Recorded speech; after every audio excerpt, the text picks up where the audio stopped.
YouTube, we are here. We are here. This is Hola. not the Hola. This is Happy New Year, everybody.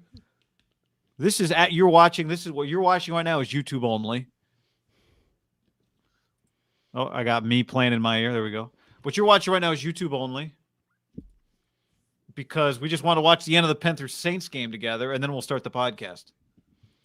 And I guess the Cowboys are down 9 now, but are they down 9 or are they down 11? They're down 11. So listen. I don't pretend to act like I hate the Cardinals. Let's just get that on the table. I just actively dislike them. I don't know why. I used to kind of like them with Bruce Arians, but I just don't like them. And I think the Cowboys are going to screw me here because I really I think to win. I know why. I think partly the reason you don't Darnold. Oh. I mean, the level of confidence you had in Sam Darnold leading a touchdown drive and then a 2-point drive, I'd say is about. That was a lot going on there. A lot going on. The level of confidence I would have had for Taysom Hill. I mean, I like Sean Payton, Coach of the Year. If this team makes the playoffs, I mean, they got a pretty good chance. This sets up next week. I wanted a little more out of that finish. We decided to YouTube only just to watch the end of this Panthers Saints game to see if they would Cowboys get a comeback. Force OT. Cowboys looking. I love the. I call these the Little Giants uniforms that the Cowboys are wearing.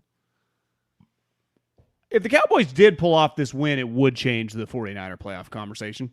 Just because I think we'd have to assume that the Rams would rest people. Yeah, so you're saying you want to also watch this Cowboy game on the stream before we start the pod? I'm okay with that.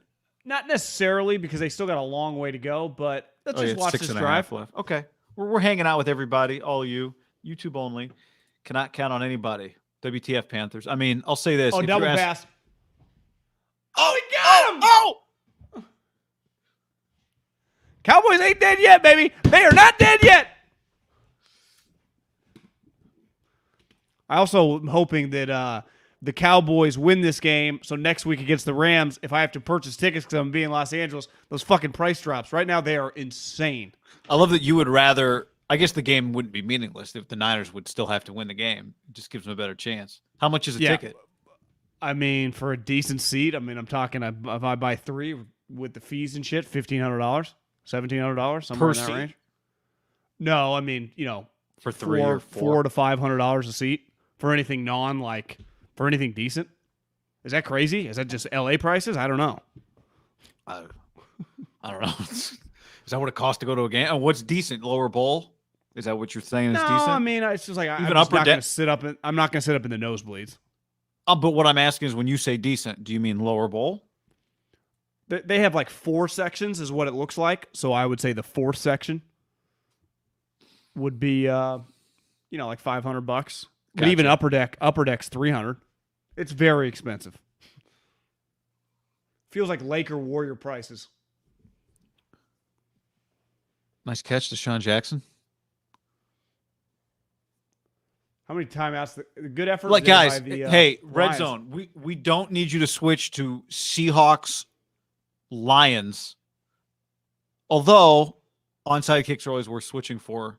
And I guess it's for betting purposes they're switching over to games. What was the line on Switch it Seahawks? back. Thank you. This game's actually on TV. I'm watching on the Red Zone, but this game is actually on Fox. Which game? Cardinals? The Cowboy game was on television. television. I guess now that... No, it's been on television the whole time.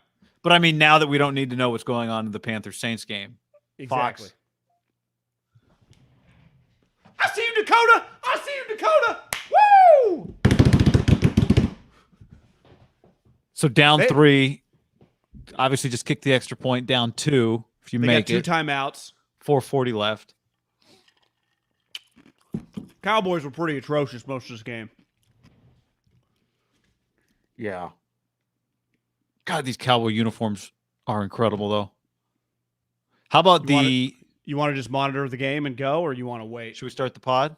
You tell me.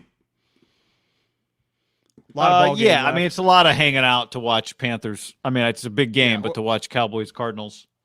I say we just dive in. Okay, let us begin. You ready to go? You ready to start the show?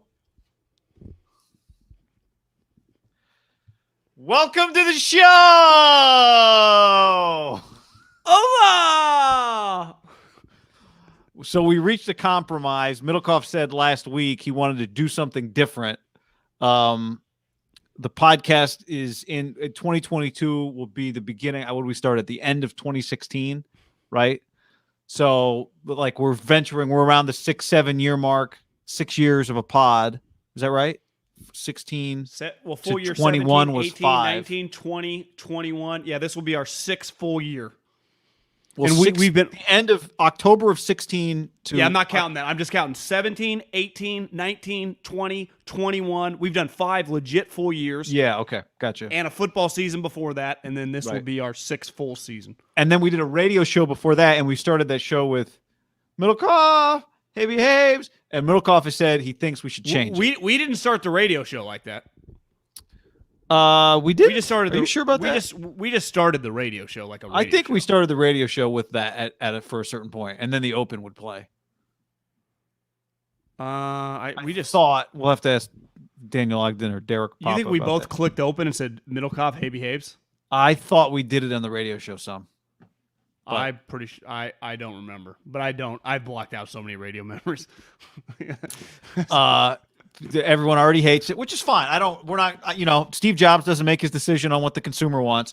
I think we should keep doing it. John thinks we need a change. I'm all for change for the sake of freshening, but I also think that it's hard to cut through the noise in this day and age and have something that simple people know you for. But we agreed that we'll give it a couple of weeks of messing around and then see, what we do. So we've begun the show now. Okay. Yeah, the show has begun. And again, this is you can put this squarely on me. If this is a press conference, No. this is my idea. I will take the blame if this fails. Let's just try a change. Come up with ideas. You can hit us up. You can DM us. You can tweet at us. I'm an idiot. You got ideas? If you got ideas, let us know. I'm hola. What's up? The show. I don't know. Again, I don't have a good idea. I'm not claiming to. I understand. I think I'm just ready for a new pitch. Right. And in hindsight, I should have noticed you haven't really been giving the open your all for a little while now with hindsight. Guy Haberman? I should have noticed that you wanted out of that open, but that's okay. Here we go. The show is underway. The show has begun. Did you scream out Hightower during the 49er game today? One of the many questions, that we'll try and answer. I didn't notice Hightower today. Did you?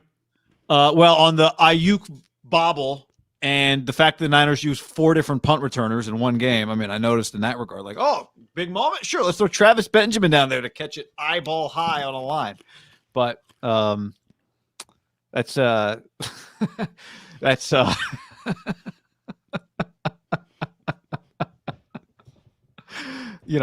another. I feel like we should start the show again, but here we are. We've begun. All right. Hey, I'm Guy. I'm John.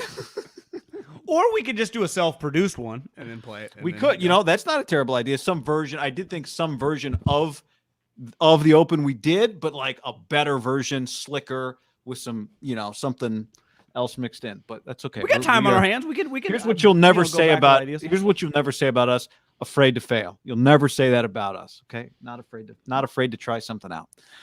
Anyway, let us begin, John, by acknowledging how much we failed this weekend.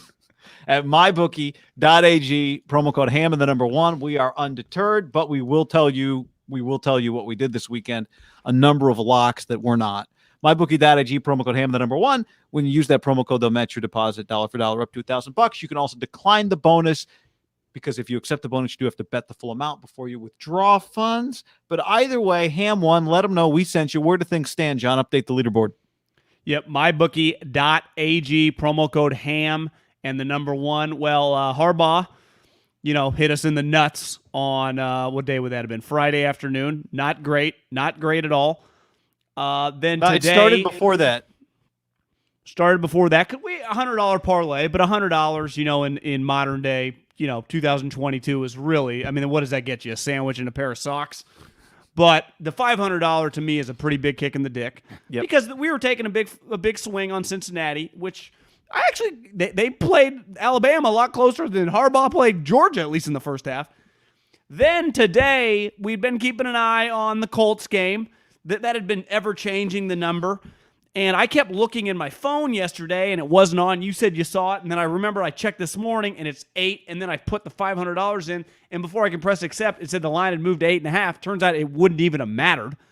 Lose that, and then we also, pad Stafford. Somehow the Rams won the game, but they did not cover we actually had a good number. We had a 3.5. When I saw it closed, it was at 6.5, 7 range. So, but again, pretty irrelevant when the team ultimately doesn't cover. So we $1,500. Luckily, Central Michigan, but we took Central Michigan money line over Washington State. Yeah, we're bleeding right now. We're bleeding. Now that one, Alabama's an underdog guy. You can get them as a true underdog in this game. What's the number on that? It's like 2.5. I think it's like plus, probably 145, 125. Here's my question: are they going to be plus 2.5 when that game kicks off a week from Monday? Yeah, it's not going the other. I'll tell you this: if that number's not getting bigger, it's only getting smaller. You don't think Alabama's so? We're going to show up Well, I guess there could be a lot of money that comes in on Alabama, right? Which you get Alabama plus 120 money line. Georgia. Yeah, I like that. Is he going to win 8 national championships? What is he, 25-1 against former assistant coaches? You want to put $500 on that right now? Yep, you're right. Go do it. That number, you get Saban as an underdog in the national championship. Are we going to roll out like next Monday and Alabama's going to be like plus 4.5? Is that number going to get bigger? Well, unless how's that even possible? Yeah, you're right. I don't know. As good as it gets. I am on a cold streak, so I am too. We'll just bet Alabama. Just take Nick Saban. Let's just take Nick Saban. Yeah, I will never, ever cry in my Cheerios if I took Nick Saban and lost.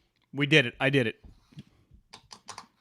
So there you go. All right, John, let's start with the 49ers performance. Trey Lance and the 49ers. Trey Lance got the start against the hapless. I love that word. I saw somebody tweet this weekend. I don't remember who it was. It might have been maybe Kevin Clark was like, the only time you ever see the word vaunted is when somebody's talking about a vaunted defense. The only time you see hapless is when somebody's talking about a bad team. But Trey Lance and the 49ers beat the Texans. Let's talk about Trey's day. What did we think? You got to give him credit because it was a little, I don't think people were nervous, but it looked a little rocky early. But as the game went on, made some big plays, threw a couple touchdowns. One was a layup, but the touchdown to Debo was sweet. He definitely settled in. Even, we can talk about the opponent all we want, but he got better as the game went on. And to me, you won the game. For a split second in the second half, it was 7-3. They were losing, but I guess before they had the touchdown drive, where you just started thinking, could they lose this game? It wasn't, you don't really think that in the first half, but in the second half, it's 7-3. They're not doing much on offense. You just go, could they lose this game?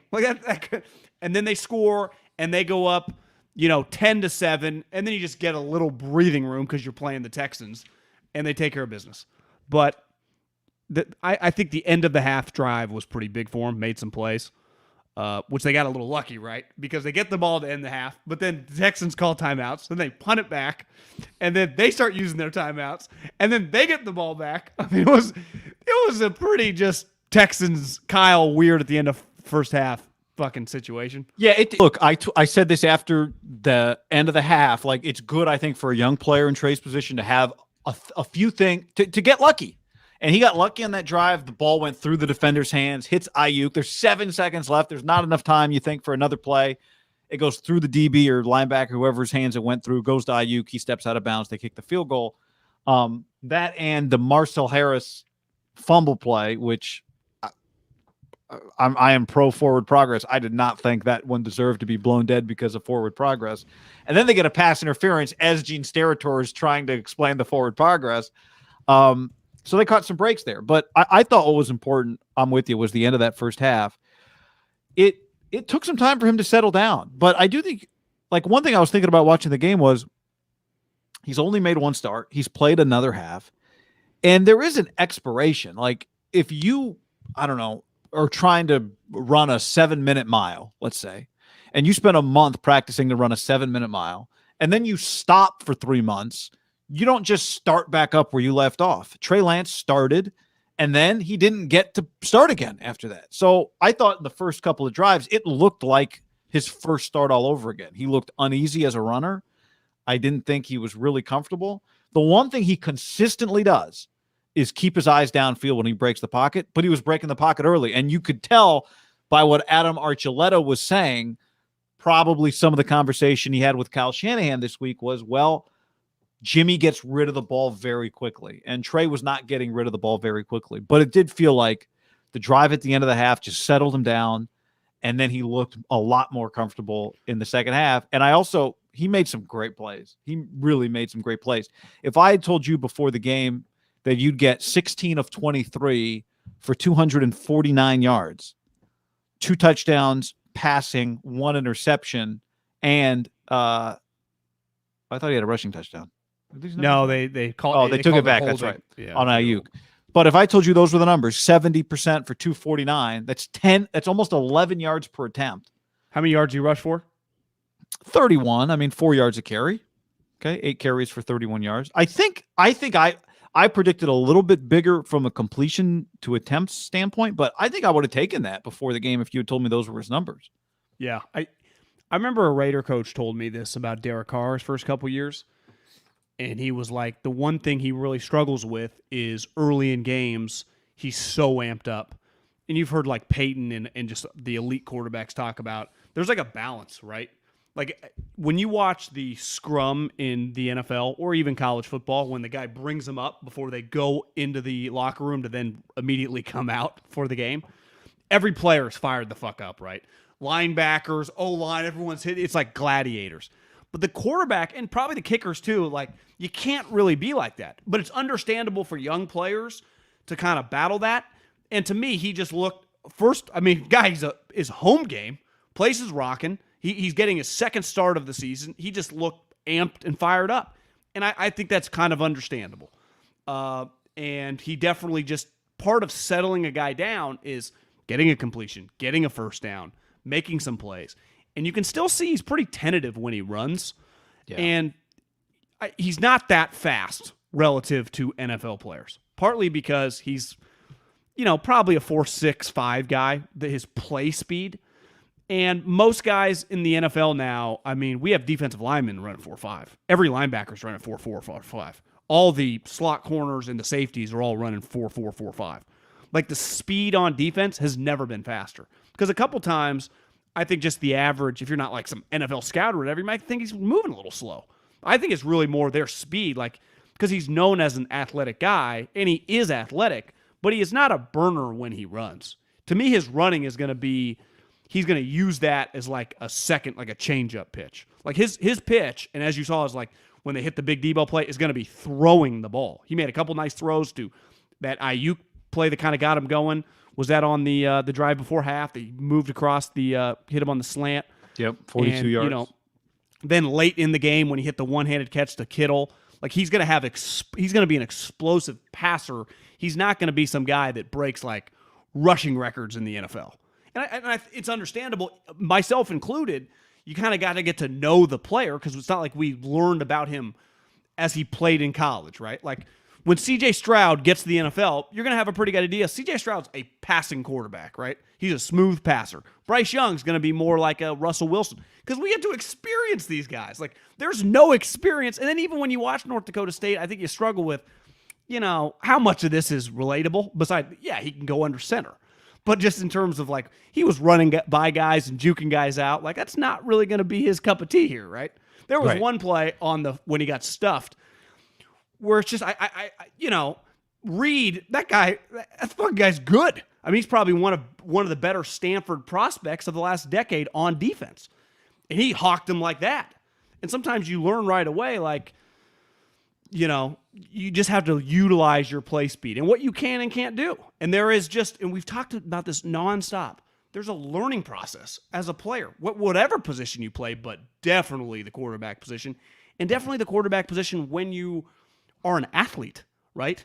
I think that's a huge thing of like learning the balance. And a lot of guys, and we've made fun of a lot of guys over the year, the Johnny Manziels, the players who are athletes, but bro, you're not the same athlete you were, like Ian Book the other night. Yeah. Trey's going to have to learn, and he did as the game went on. He looked to throw the ball, and when he was rolling, I saw you tweet, he did a good job keeping his eyes down the field. Like, that is going to be his greatest strength, keeping plays alive behind the line of scrimmage and hitting your fucking sweet offensive weapons. Yeah. Right? Not trying to run. You're not going to bust off. You're not Kyler. You're not going to bust out a 30-yard run unless everyone has disappeared or looking the other way, right? Like, you're not going to juke guys. No, but he might. Yeah, he might break off the run words. He might. See, I think there's still. I think he'll be better as a runner as time goes on. I still think he's just like you said. I'm saying that is his secondary pitch. 100% his secondary pitch. Maybe his third pitch, right? His first pitch might be his arm strength, period, or just ultimately his first pitch might be that they think can be a really good pocket quarterback. His second pitch is get out of the pocket and make throws. His third pitch is just how he stresses you in the designed run game. And then the fourth pitch is like him scrambling with the football downfield. And let me say this, and I saw this in the chat, and the chat's right. He did this a couple times in the game. Having a guy that just, if something kind of breaks down and just can, one time he stepped right out of bounds and he was like an inch short, but they don't have that with Jimmy Garoppolo. Like that hasn't even been an element of their game, right? It literally did not exist. So having a guy that, I'm not even nitpicking. His speed is his speed, but he has speed that they have never had with their starting quarterback. So that is a nice little element of a guy being able to pick up yards. He did that definitely more in the Arizona game, where maybe it was more he knew less of the offense, he would just take off. But he did it a couple times a day, and it's just nice to just get some extra yards that aren't there, right? So it's a positive thing. I'm not diminishing his ability to run at all. No, I know you're not. I just I did think this as the game wore on. I don't know how let's say he'd been starting the last 10 games. I don't know what he would have done on the first two series, but I think he would have looked more comfortable.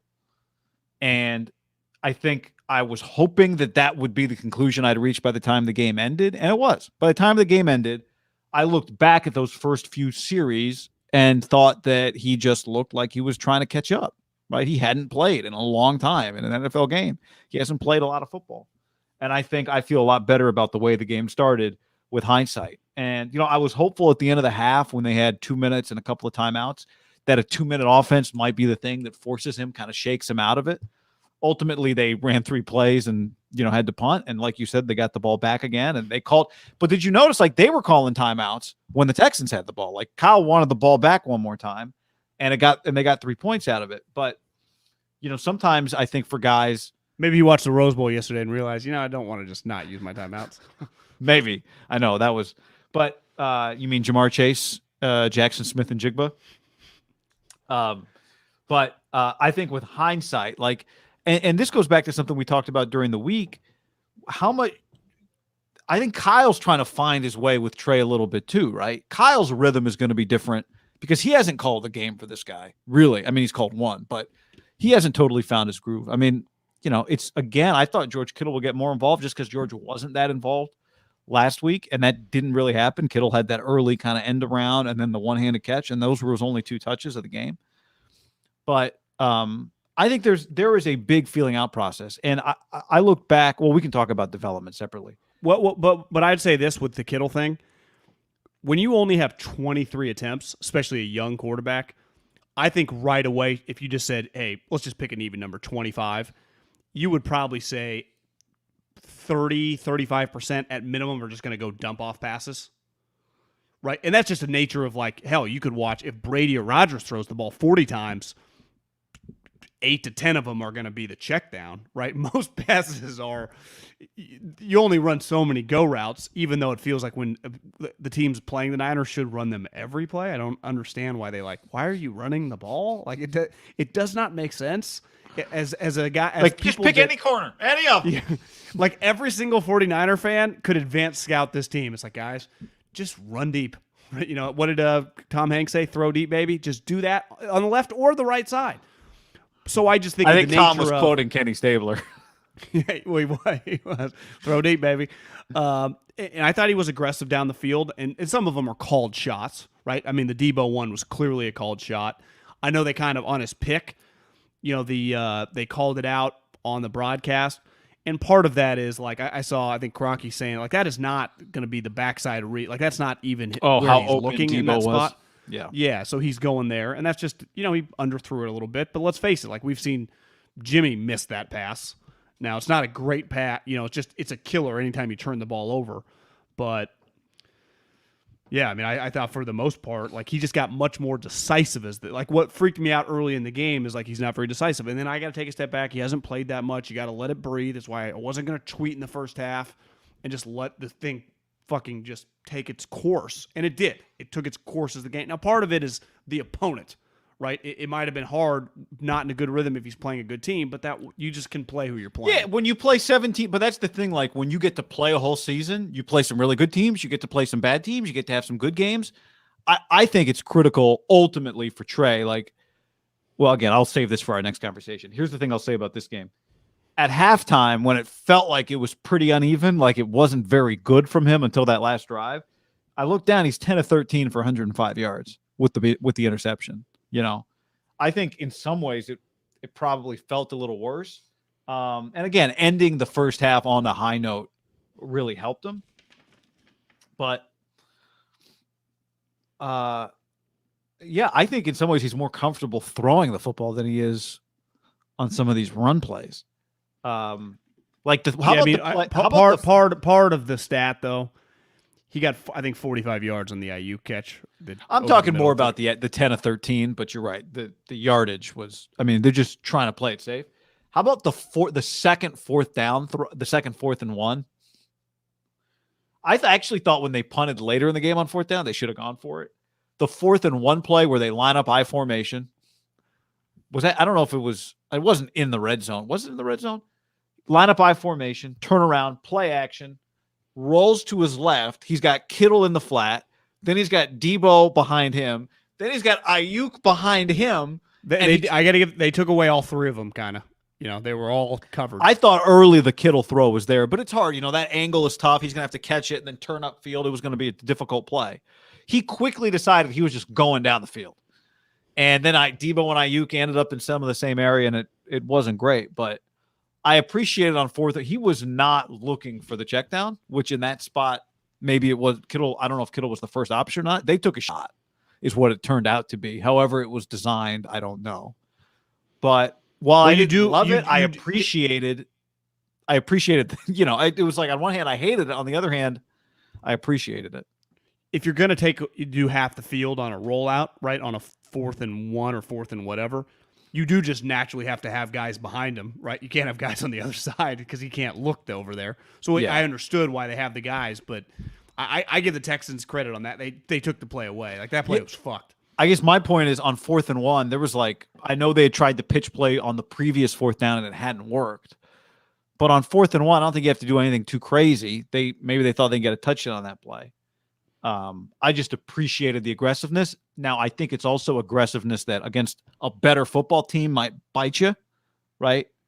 Not taking the higher percentage, I don't know, the quarterback sneak. Although him in short yardage has not been, I don't know what they didn't really, I guess they had one they had an early kind of quarterback. Yeah. Yeah. But I mean like a legit quarterback power today. I don't think they had a quarterback power off the tackles. They had one kind of up the gut where it might have just been a quarterback draw. But remember, in the first game, quarterback power and quarterback true runs, I have to go rewatch the game, but felt like they didn't do it today. Now, maybe it's just holding it back. Maybe it's, they got to use them again. Better teams, you're going to need to utilize that. But it definitely felt more of a real type, like he was running real plays. That it was a little different, I thought, than his first start, which is understandable. He knows more of the offense. Right? Yeah. Yeah. I think I went back and watched that first game last time, he threw the ball down the field quite a bit in that first time. Yeah, but they were down. Like, part of it was just, like, today felt like the 49ers, like he was just running the 49ers offense, utilizing him on a lot of Jimmy plays, like not just Trey gadget plays. Right. Yeah. 8 rushing attempts, and not all of those were designed, obviously. It's fantastic. Like, I don't want more than that for him. No, because he's like, he's not a dynamic runner. He's not Kyler or Lamar.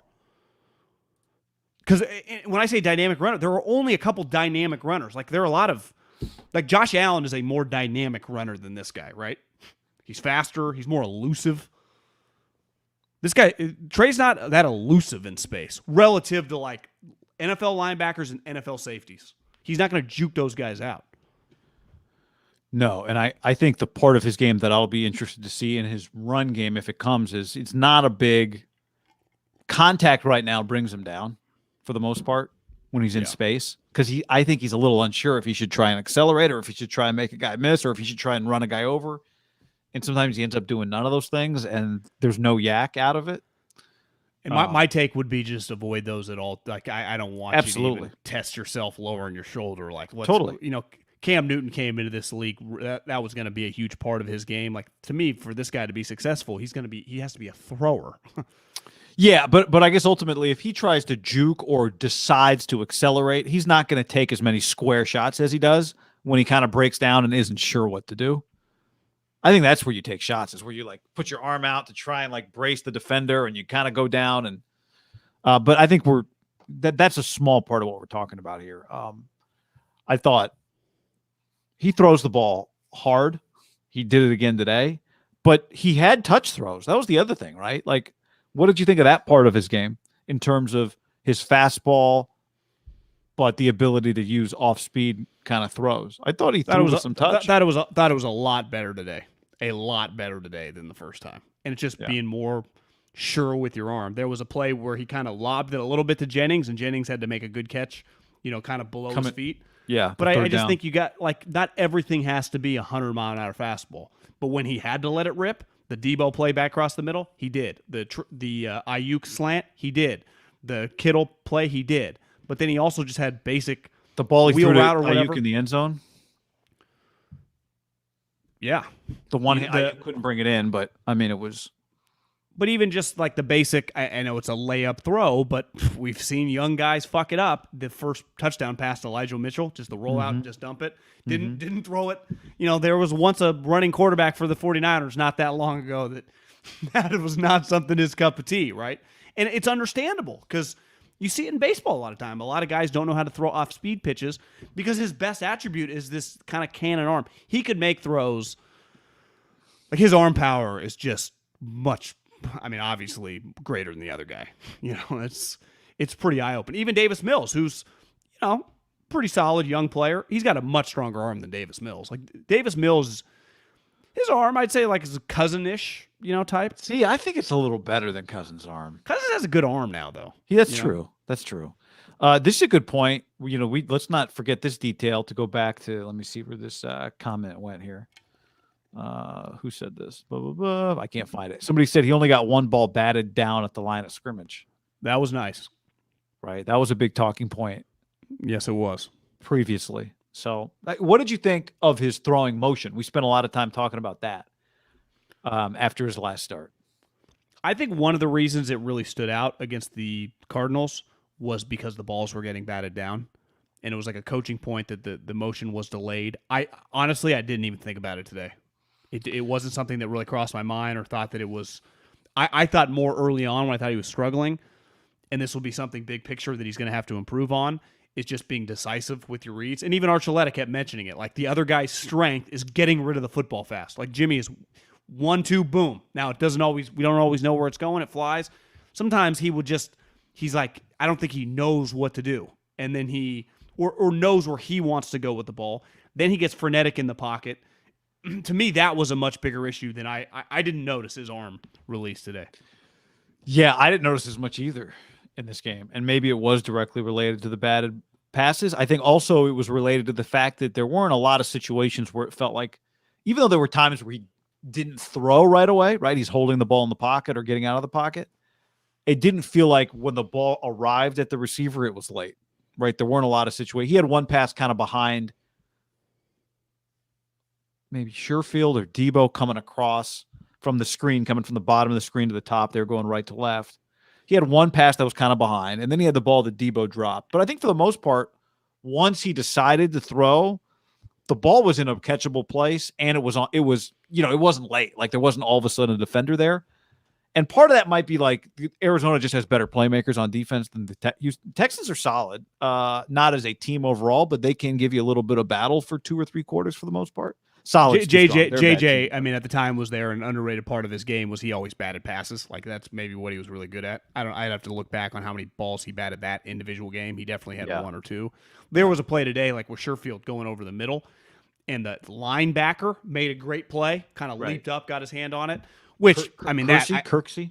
Yeah, I can't put that. Like that's just a great play by the defender. What I've been interested though on is getting a guy across the middle, probably, what would you say, 20, 25-yard throw, given where he was standing, where Sherfield was, like, where, because he was wide open. Even Archuleta's like, oh, God, he had him. Where, is that ball hitting him in stride? Is that ball a little behind him? Is it hitting him in front? I don't know. Like, that would have been, he didn't really have that many of those throws, because by the time, the one he had Debo had some space. It clearly beat his guy. He didn't have to stop. It was a nice throw, but, like, on the one where he hitting a true crosser, who's a little much closer than Debo was, I wish that we just would have got to see the result of that ball placement. Right. I did think go ahead. You just couldn't tell. You know, you didn't know where. It was impossible to tell. I thought the other thing that stood out was you just had, not that Garoppolo, doesn't throw the ball down the field, but I felt like there were more throws down the field with authority in this game. Trey he lets it fly. Like when he throws it downfield, it is in the category of he lets it fly. And definitely took the one shot in the end zone took another shot kind of into double coverage, over the middle that got broken up. But one thing watching the Texans last week against the Chargers, even his interception was downfield, John. Yeah. But see, to me, that's a Niner play. Like that's a Kyle Shanahan, developed play. They don't run, and just watching the Texans game last week and watch the Texans game this week. Now, Cooks, who, if that guy's going to be a free agent, like he's good enough, like someone's going to give him some money. He's kind of like resurrecting his career. Like I think he looks pretty good. Is like the Texans just run some go routes, right? They did it last week. They did it again this week. Wouldn't you say for the most part, and now part of this is Jimmy's been the quarterback for, several years. The Niners, like in their repertoire, is not just going deep and throwing it. They don't really do it that often. Just one-on-one coverage, like you watched the Bengal game today. They fucking throw deep all the time to Chase. Just one-on-one, throw it. That's not really the Niners' game plan on the outside of the numbers. And so I don't know if Kyle's not used to calling those plays, but that would be something, if I was him, I would institute with Trey Lance. Just some go routes with either 11 or 19. Just run some go routes. Or even like if you can get one-on-one situation. Now, this guy's probably in the slot more than he's truly on the outside, but even like a Jennings back shoulder throw, right? That's, like a 12-yard, 18-yard, somewhere in that range, like a comeback, and he could even be on the other hash or maybe even on the same hash, but they push the ball outside. Like that's just not really the Niners offense unless it's a design play by the head coach. Yeah, we're setting everything up to take this shot. Because don't you think that play that he threw the pick was clearly a design to get him leaked out down the corner, right? They tried to do that specifically. And that's where, when he threw that pick, I blame, like when Jimmy throws picks like that, and I always say, like, it worked in practice, you get the look you want, and a good quarterback, like, they eat the ball. Even if you don't see the wide open guy, take a sack, right? Anything's better than the pick. I have a harder time, guy making a second start, like, hey, you hit this guy no matter what. It worked in practice. He just pulls the trigger. Not a great throw. But, like, the decision, I mean, I bet they had been hammering that all week, right? We're going to get this. We're going to get this. We're going to get this. He's fucking 21. He's like, we're going to get this. And it just wasn't. And this is what goes back to what you were saying about the touch. I think he's really trying to balance on not everything has to be the rope. I'm sure they hammered that home from the first game, right?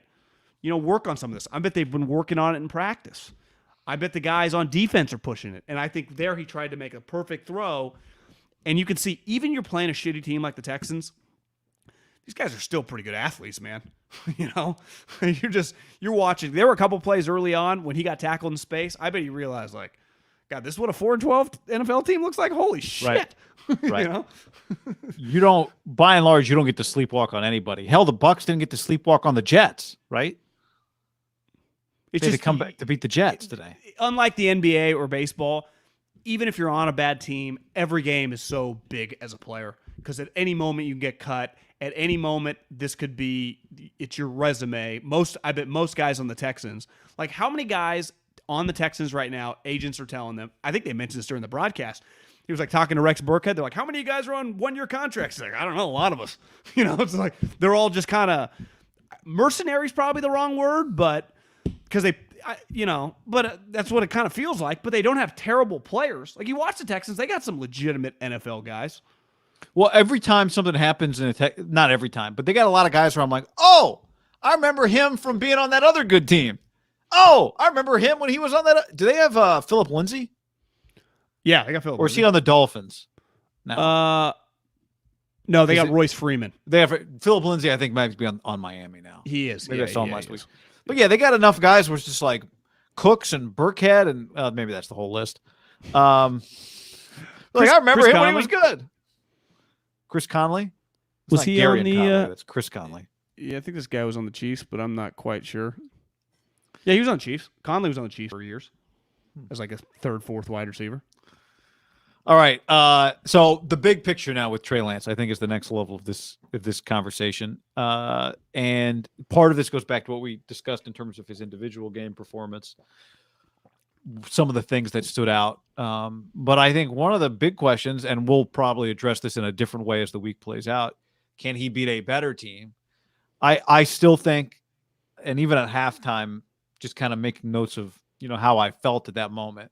I felt a lot like I felt after the Arizona game, which is, a young quarterback. We watch 3 throws, 2 drives and go, oh my God, how are they going to, or, oh my God, what a play. Not many people can do that, whichever side of the spectrum. And it's not like the sexiest take, but my take at halftime was this guy needs to play a lot of football. He just has to play football. He needs football and then more football and then more football and then more football. We love comparing him. I say you've heard people draw correlation to Josh Allen a lot. Josh Allen got to play a lot of football. Like he got better, but he got to just play the game and he was the quarterback and he got to play. And, that's my number one takeaway again with Trey Lance after watching this start against Houston was he needs to play. He needs to play. It's not revisionist history. I'm not saying he should have been playing all year. That's a separate conversation.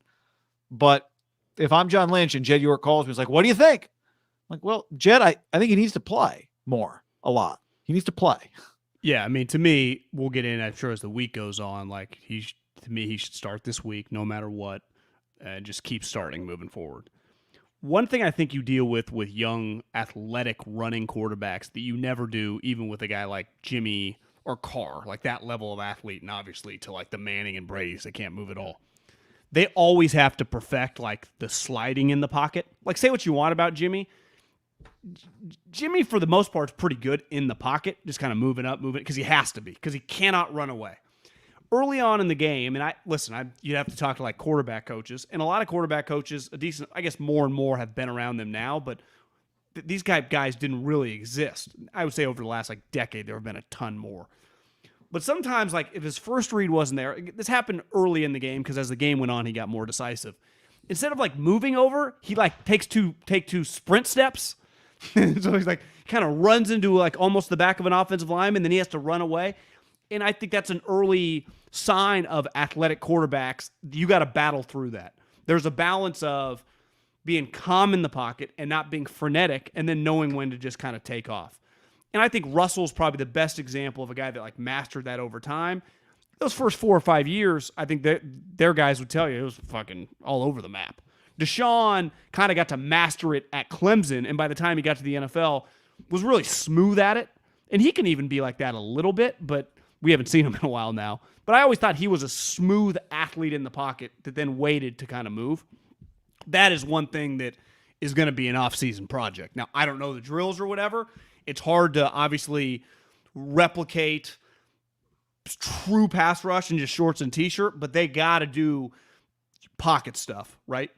And then part of it is just always going to be a little innate. You got to know when to take off and not. Like that's shit you can't coach. But that, to me, early on in his career, even once he becomes this might be a couple years of just balancing that, right? of just not being frenetic in the pocket. And sometimes, a couple times a day as the game went on, he could still be frenetic, and then he could still make the sweet play because he's got so much God-given talent. Yeah. Right? Like you watch Davis Mills, like he got sacked a bunch as the game went on, but he's just going to step up in the pocket, move over, like he's a pocket quarterback. And that's I don't know how I don't know if there's a perfect answer for that, right? It's just you need him to become the best version of himself doing what he can master. Right. I think the question is, and this is like every quarterback over time, right? There was a time when it wasn't crazy to say Colin is one of the most unique or whatever. Jaws, I think, said could be the greatest quarterback of all time. Whatever he said, one of the most unique. There's a point in time where like, yeah, he is one of the most unique. And then as time goes on, players have to develop and, improve on their weaknesses and that sort of thing. And I don't think we know yet. I'll be very interested. Like after we get a year of Trey Lance, is he a guy that vacates the pocket early?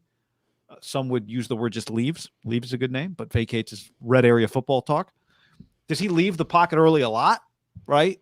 Or the more he plays, does he see it better? Does he get rid of the ball quicker? And he doesn't have to leave the pocket as much. Part of leaving the pocket is one of two things, right? Either you're holding the ball too long or your offensive line isn't holding up. And it felt like he holds the ball. A hallmark of Jimmy Garoppolo is he gets rid of the ball quickly. It's one of the first things you notice about him. His physical motion looks like Tom's, and it's built to get rid of the ball as quickly as possible. And it's not an accident that it kind of looks the way it looks because that's who he grew up kind of in his football world emulating as Tom. Was with him every day. I don't know if Jimmy worked with Tom House, but Brady did, and he looks mechanically a little bit like Tom when he throws. That's not Trey. And we're not talking about mechanics. We're just talking about do you see it and do you throw it? And I think that'll be the big question I have with Trey Lance is just as time goes on, the thing you do year one and the things you do year two are different. Like as you progress, then the standards change, and then we need you to do different things, right?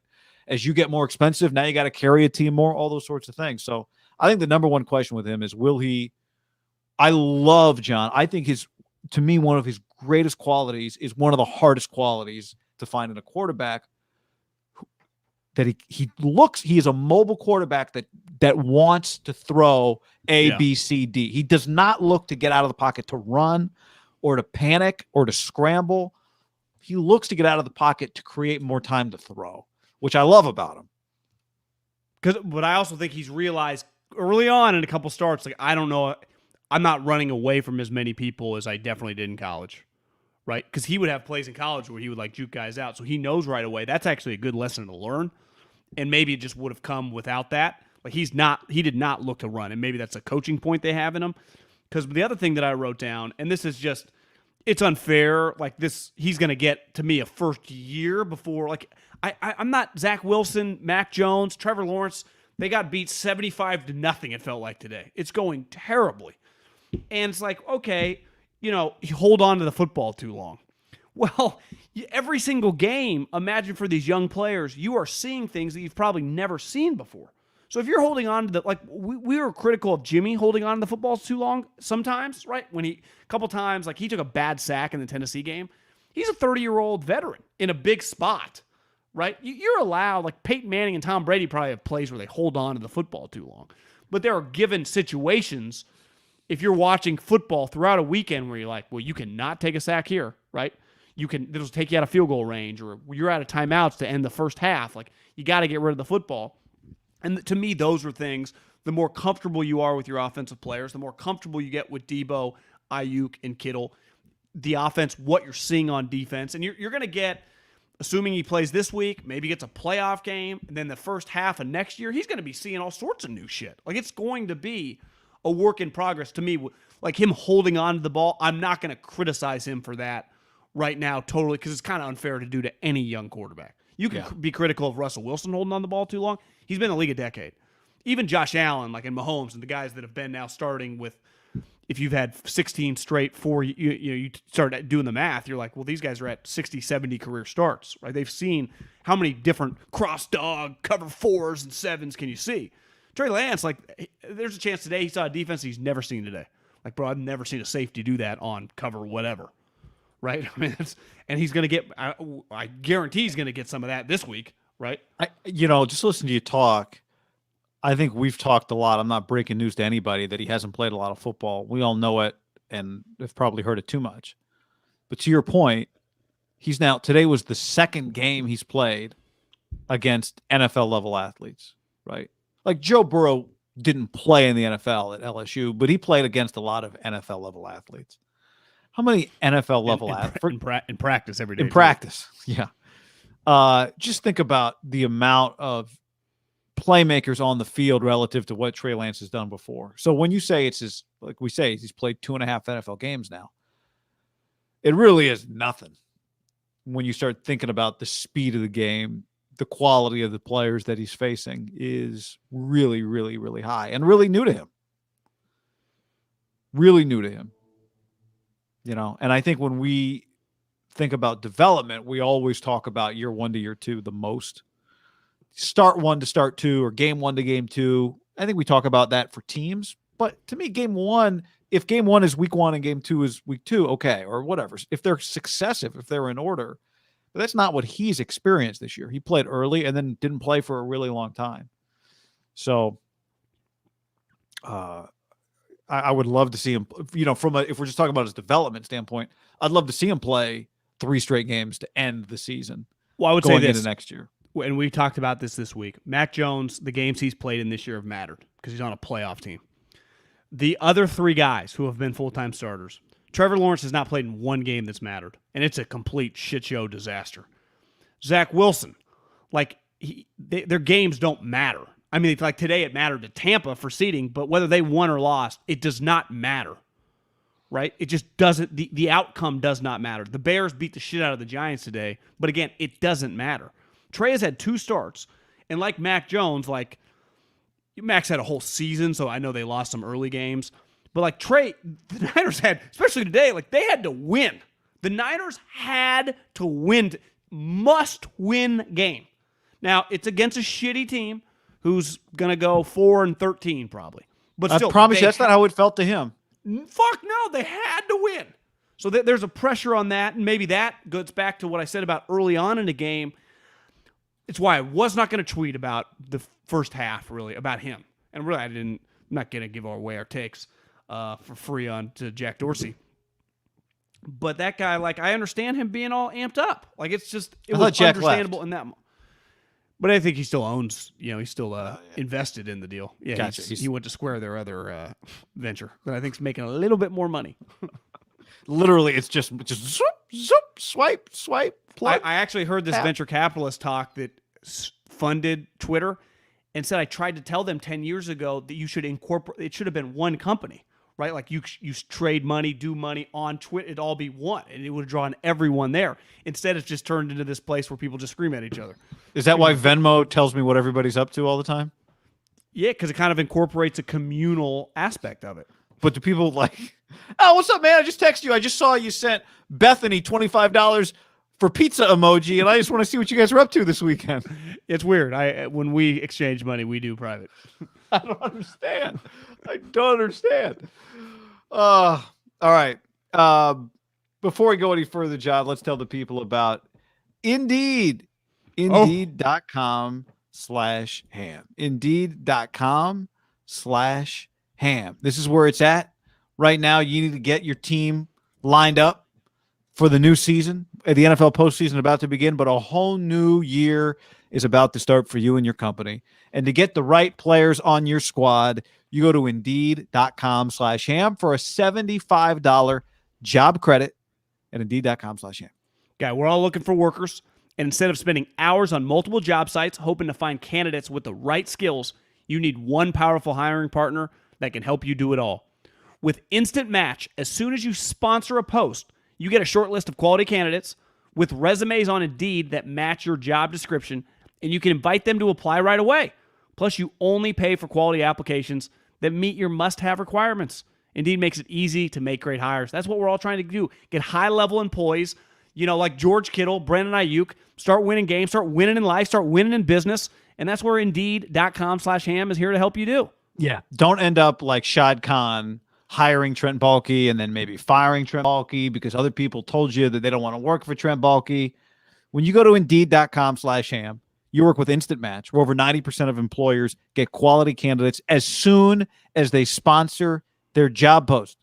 Candidates that you invite to apply through Instant Match are 3 times more likely to apply for your job than candidates who only see it in search. So right now, get a $75 sponsored job credit to upgrade your job post at Indeed.com/ham. Offer valid through March 31st.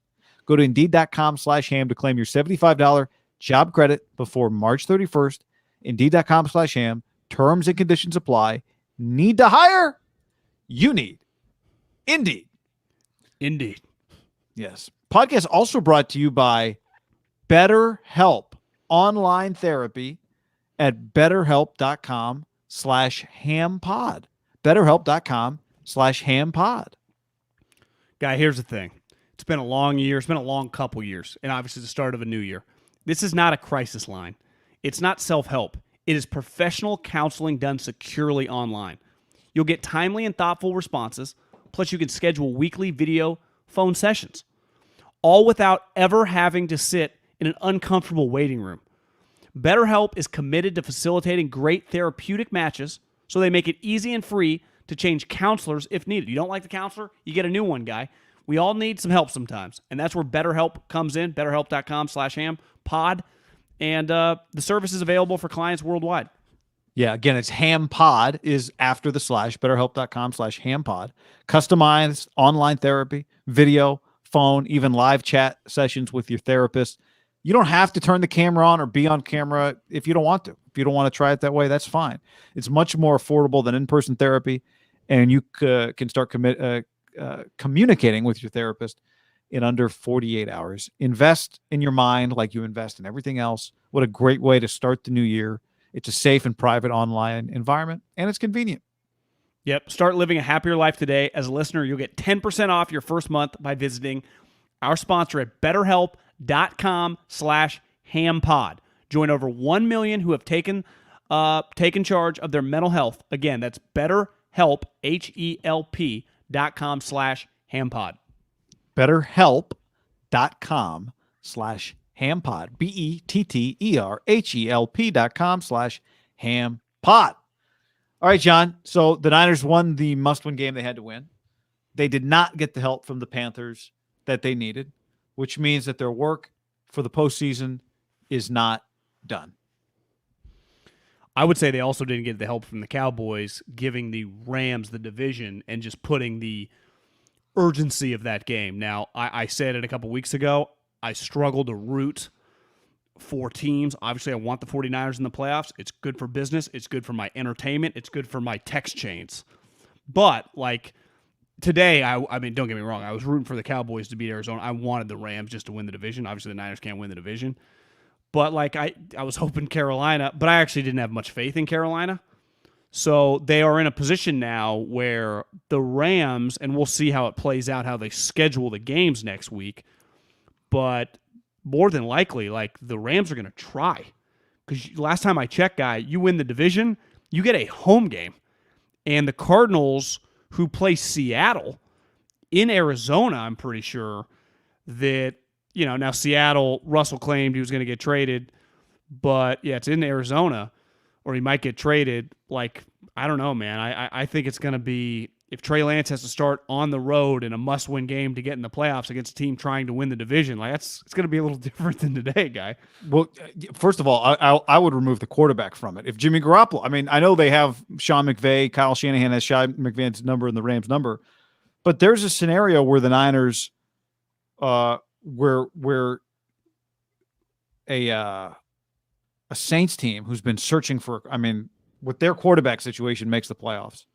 That would be, I think, to quote you, a major kick in the dick to miss the playoffs, and that Saints team makes, like, a year where you look back at the NFL and go, this year you missed the NFC playoffs. Like, I'd even argue the Eagles finding a way to get into would be like, yeah, the Eagles too got in the playoffs. I know their schedule's been easy, but holy shit, it is a island of misfit toys making the playoffs in the back end of the NFC, not the top of the NFC. Although the top of the NFC doesn't quite look like, you know, the Rams and Bucs don't look quite like maybe we're they did. We're not even talking about them. We're just talking about the lower group. We're just talking about the last two.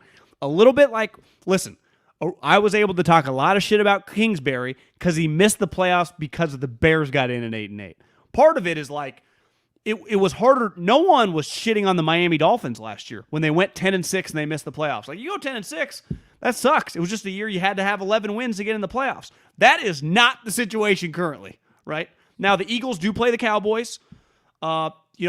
They could easily lose that game. The Cowboys played them, remember, on Monday night a lot earlier this season, and they beat the shit out of them in Dallas.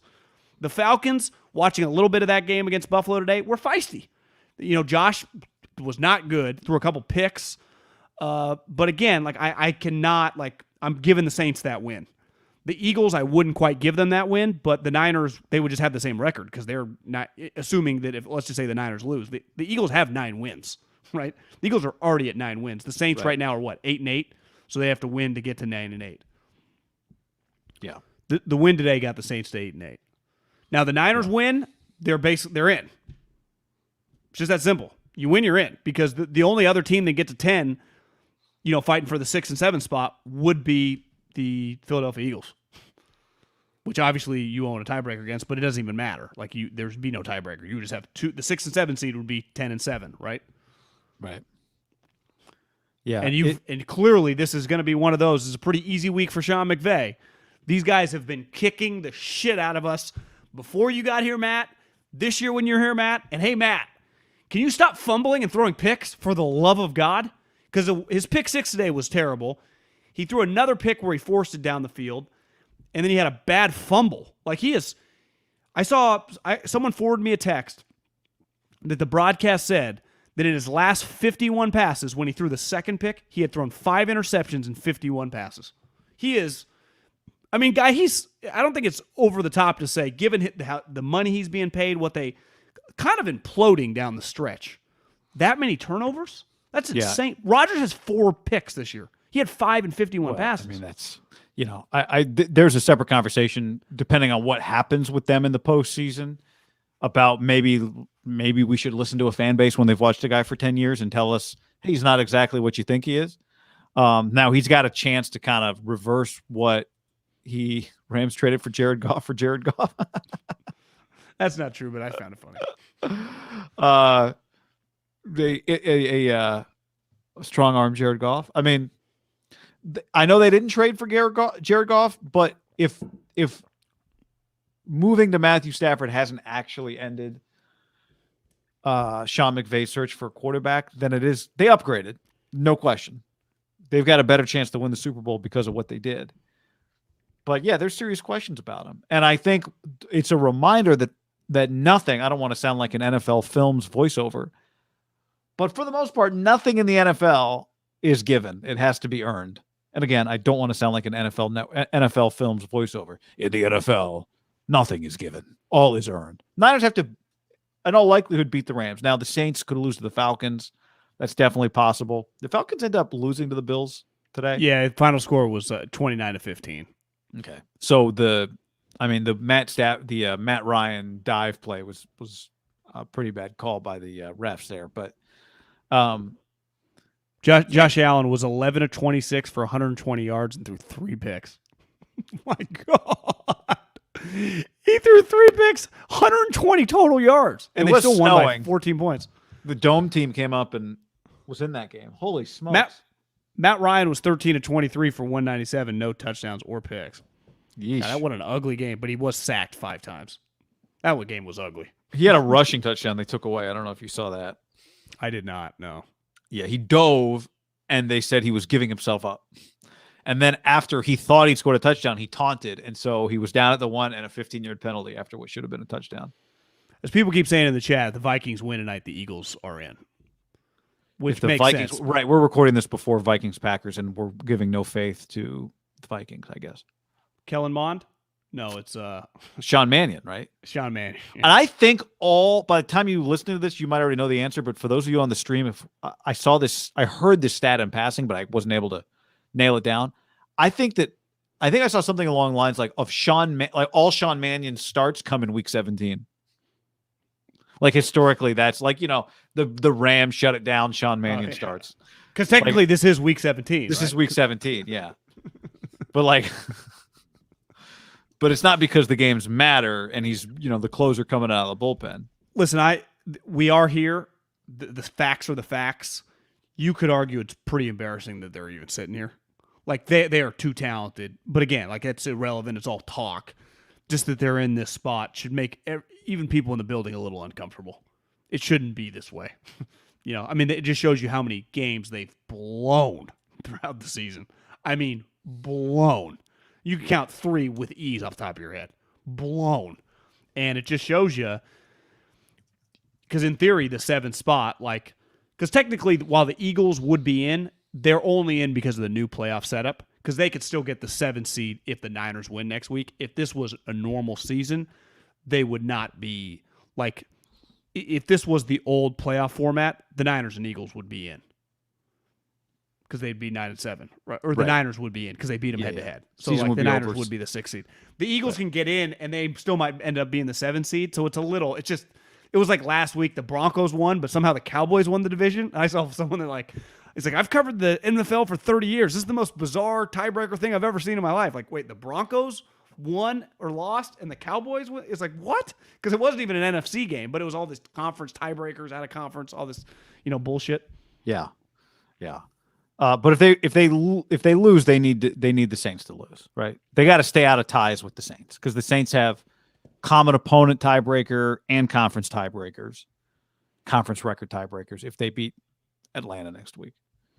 So they just got to stay out of ties with the Saints, which is crazy. I mean, it really is. I wouldn't vote Sean Payton Coach of the Year, but if that team makes the playoffs, it's a hell of a coaching job, given what their quarterback situation has been. You could argue there's no way around it. If the 49ers are not playing in the wild card round, it is going to be a tough one for Kyle to swallow. It just will. And they're going to be an underdog this week, I'm sure, especially if Trey plays, and they should be, even though they've beat him so many times. Like, Trey Lance should not be favored against the Rams. And it's going to be tough because the whole body of work. It's what coaches always talk about in an individual game, right? Like when a guy fumbles with a minute left and you're down 3 or you're down 4 and you're driving to you got to score a touchdown. You get down to the 10 and then the dude fumbles and the coach comes after us it's not Williamson's fault. It did not come down to the one play. It'll be easy for Kyle to be it did not come down to this one game. And he's kind of right. It's the body of work. We're in this position for a reason, but everyone is just going to be somewhat tunnel vision in the game. You lose it. And especially if they could always, change the times of these games. Historically, we haven't been in the 7-team playoff mode that often, right? It's only year 2 of it. But historically, they've been pretty fluid. Even 10 a.m. games, they've moved up to 1, right, for the credibility of the games. Hasn't that always been a thing? If the Saints game and the Niner game are going to be played at the same time. Right. Do you agree with that? They will change the times of those games to make them at the same time. I would imagine the Saints game and Atlanta game will get moved up to 1 o'clock Pacific Standard Time or in the same window. Yeah, because what they don't want is New Orleans losing to Atlanta and now the Niners game. Doesn't matter on TV, and it's just, Yeah. So that game to me they're moving that thing to 1 o'clock, 1 or 1:25. Whenever the Niner game kicks off, that game's moving too. Has the Chargers Raider game been flexed to Sunday Night Football yet? Well, technically they do not have a Sunday Night Football game, right? But I remember a couple years ago they just wait if there's a game worthy of it, and several years ago it was Colts Titans. I would guess it would be the Chargers and the Raiders because that by far is the best game. Yeah, we'll talk about that momentarily, but it would be the worst case scenario for the Niners to not have played Trey Lance and to miss the playoffs.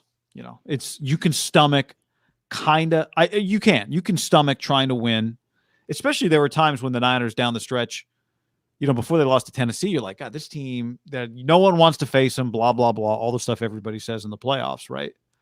Maybe you can get in, then you win a game. Why couldn't you win a game? You're going to step on the field. You got Kittle and Debo and your run game, and who's going to have anything better than that? They'll have other good stuff, but it would be a failure. I mean, it would be a failure to miss the playoffs and not have developed Trey Lance this year. That would be. It doesn't change anything. No one's Kyle's not getting fired for that. Doesn't mean Trey Lance, whatever. That would be bad, especially in this year. by far the worst case scenario. That's a great point by you. We have a lot of time to marinate on that. That would be, you talk about it, that'd be a kick in the nuts. That'd be a kick in the nose. That'd be a nice kick in the esophagus. I mean, it'd be hard for them to shake that one. People would be fucking pissed. And keep in mind, depending on, and have the right to be pissed, because it's like, what did we really gain? Because this guy, as we saw today, still has a long way to go, and there's no guarantee that you're going to be good next year with this guy learning on the fly. I don't even think it's about people being. I mean, people would be pissed, but it's also just as simple as you made a bet that you were good enough to make the playoffs without him. Fine, but you lost the bet, and now you didn't develop him, and you didn't make the playoffs. And so you don't have now, depending on, how does this look? Does he start this week? Do you make the playoffs? There's a scenario, right, where Trey Lance starts and beats the Rams, and then they play a playoff game, and maybe they lose, but he plays well. And now he's got 3 straight starts, and he's got a playoff game, and you're feeling good about him, and the hype machine is Jed selling tickets or whatever. I mean, the tickets are sold, but you know what I mean? And there's another scenario where you miss the playoffs and Trey hasn't played that much, and you go, well, where are we? Let me look down. Let me check the map. We hiked in a big circle. We're right back where we started, and that would be frustrating. That would be frustrating. It's not just 2 1s you gave up, but you gave up a 3rd-round pick in this year's draft. So you want to feel like you're a better football team at the end of this year going into that. Are you a better football team going into the 2022 season, right, than you were at the end of 2021? Well, you can give up a little bit of it if you made the playoffs, because that's the goal every year. Let's make the playoffs this year, right? And I'm on board with that goal. But, John, there's a world where you make the playoffs this year. I don't want to poo-poo this, but this is how it works. I mean, we've all seen it. Making the playoffs is great in the moment. It's great. But what happens, let's say, at the beginning of next year, you lose a couple of games to start the year because you're still developing Trey.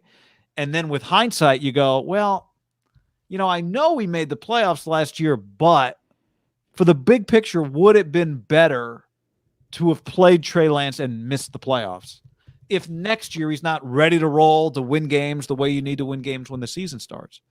That's not a prediction, but we've seen it happen a million times. You see it all the time in baseball at the trade deadline. In the moment, everybody loves trading prospects for a proven bat or a big arm to start at September and the stretch run. And it's great. And every time it happens, go all in. The whole thing that you do, this whole sports thing, is trying to get a September where your team thinks it can make the playoffs. That's cool. But if you don't, or even if you do and you get bounced in the first round, and then you've got 5 years of, the guy left as a free agent, and now the guy you gave up is an ace for somebody else, and you go, well, shit, maybe that wasn't the best thing to do, big picture. So that's still on the table too. You said it. I had to just look it up. The Niners don't have their 3rd-round pick in this upcoming draft either. No, they don't have the third. So the Dolphins have their first, and they had a first and the playoffs. Yeah, making the playoffs is a huge. You can at least swallow it, even if you lost in the playoff game to the Bucs or the Rams or whoever, you Dallas by a couple touchdowns like that. To me, at least, especially if you got Trey getting the reps. There's a whole other elephant in the room, of this little Jimmy comeback season. What do you do in the playoffs? That's another thing. Kyle, he's in a weird spot right now. He could, he does the right move. It's like when Bochy, go to a pitch hitter, and we see it sometimes in other teams when it doesn't work. You're like, this idiot. But sometimes you do the pitch hitter and the dude hits a home run. Can you imagine if Trey somehow they win this game against the Rams and then he goes back to Jimmy and they get smoked in the playoffs? People be like, what are you doing? But if somehow you go back to Jimmy and he wins the playoff game, then everyone will be okay. But he's already got a couple curveballs that I already saw Rap Sheet throwing out this morning. There's just some stuff what's he going to do? Now, it's hard to tell, is he just doing this to keep everyone kind of on their toes? Which he said before, if it doesn't behoove me to say something, I never want a competitive disadvantage. You don't want the Rams to know that Trey's going to start. So I would imagine they're not going to be dead set who's starting and who's not starting. They're we'll take it day by day with Jimmy and we'll see where it goes. Yeah, Jimmy, they took it day by day this last week, and Jimmy wasn't healthy enough to put on a uniform, right? He finished the game with as many shoulder pads on as Antonio Brown did. I don't think he made it to one practice, did he? I think he was DNP all 3 days. Well, no, he did he did the throw before practice. What day was that? Tuesday? Monday? Tuesday. Right. No, he didn't. Yeah, he was out there. They tried whatever. The trainers took him out before the practice started, right? Yeah, whatever but he did not practice. But Monday DNP or Wednesday DNP, Thursday DNP. Like once the practice started, Jimmy was gone. No. Like, do you expect that to be any different this week? I don't know. I mean, he needs surgery after the season was the report on Sunday. But even Barrow's like a little weird. He just said that he doesn't need surgery. Like I thought the quote went further and said he might need it after the season, but he doesn't need it now. I thought that's what Kyle. I thought Kyle was pretty adamant. He's avoided surgery. Like he's good. He just is. It's just a rehab naturally thing. Remember we talked about that last week when Kyle said it. And even Barrows, I saw it said today because Rap Sheet said he's going to need surgery. And then because Kyle had said earlier this week, like that is not the case. But again, it's hard to tell. Like, are they trying to fuck with everyone? I don't even know why. So here's the Barrows. Asked Friday if Garoppolo needs surgery. I don't think so. They said they don't think he needs surgery. That doesn't mean it can't get worse. You may need it. So I'm not sure about that, but he doesn't need surgery right now. From what I've been told, I don't think he'll need it after the season, but there's always possibilities. And Rap Sheet had said this morning that he needs surgery after the season. So it's like, are they trying to build up this comeback that he's got to get his hand? You know, I saw a play today. I think it was like the Bills. It was a lineman. I think has like a partially torn ligament in his wrist, and he made a tackle. I mean, there's a defensive lineman who has to like stack shed. He makes his tackle, and then he like holds his wrist, and the announcer was like, he is just one tough guy. And you're just like, yeah. I mean, if we're talking about Jimmy's finger. Now, like we said, if you can't grip the ball, you can't grip the ball. But like that, this is going to be a conversation that goes all week because Kyle's going to play it up. For sure. Yeah. Which, I don't do the Rams if Garoppolo's starting.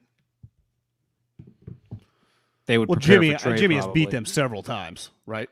Understood, but I'm just saying, like, they know what that looks like, right? I would imagine they'd spend a little more time preparing for the possibility of Trey, and then they probably won't have a difficult time adjusting back if it's Garoppolo. My thing is, and this always happens with Russell Wilson, who Seattle has their worst season ever, and they sweep the Niners. Stafford could have thrown 17 interceptions the last 4 games. And I know he did against the Niners, threw a couple picks. It's hard for me to see him just keep rattling picks. I mean, their DBs, the DB play of the 49ers is just really atrocious. I mean, Ambry doesn't have a great feel for just playing the ball in the air. He's there, John. He's attached on the hip. But he just doesn't turn his head and never make a play on the ball. And then Josh Norman just cannot run with anyone with any speed.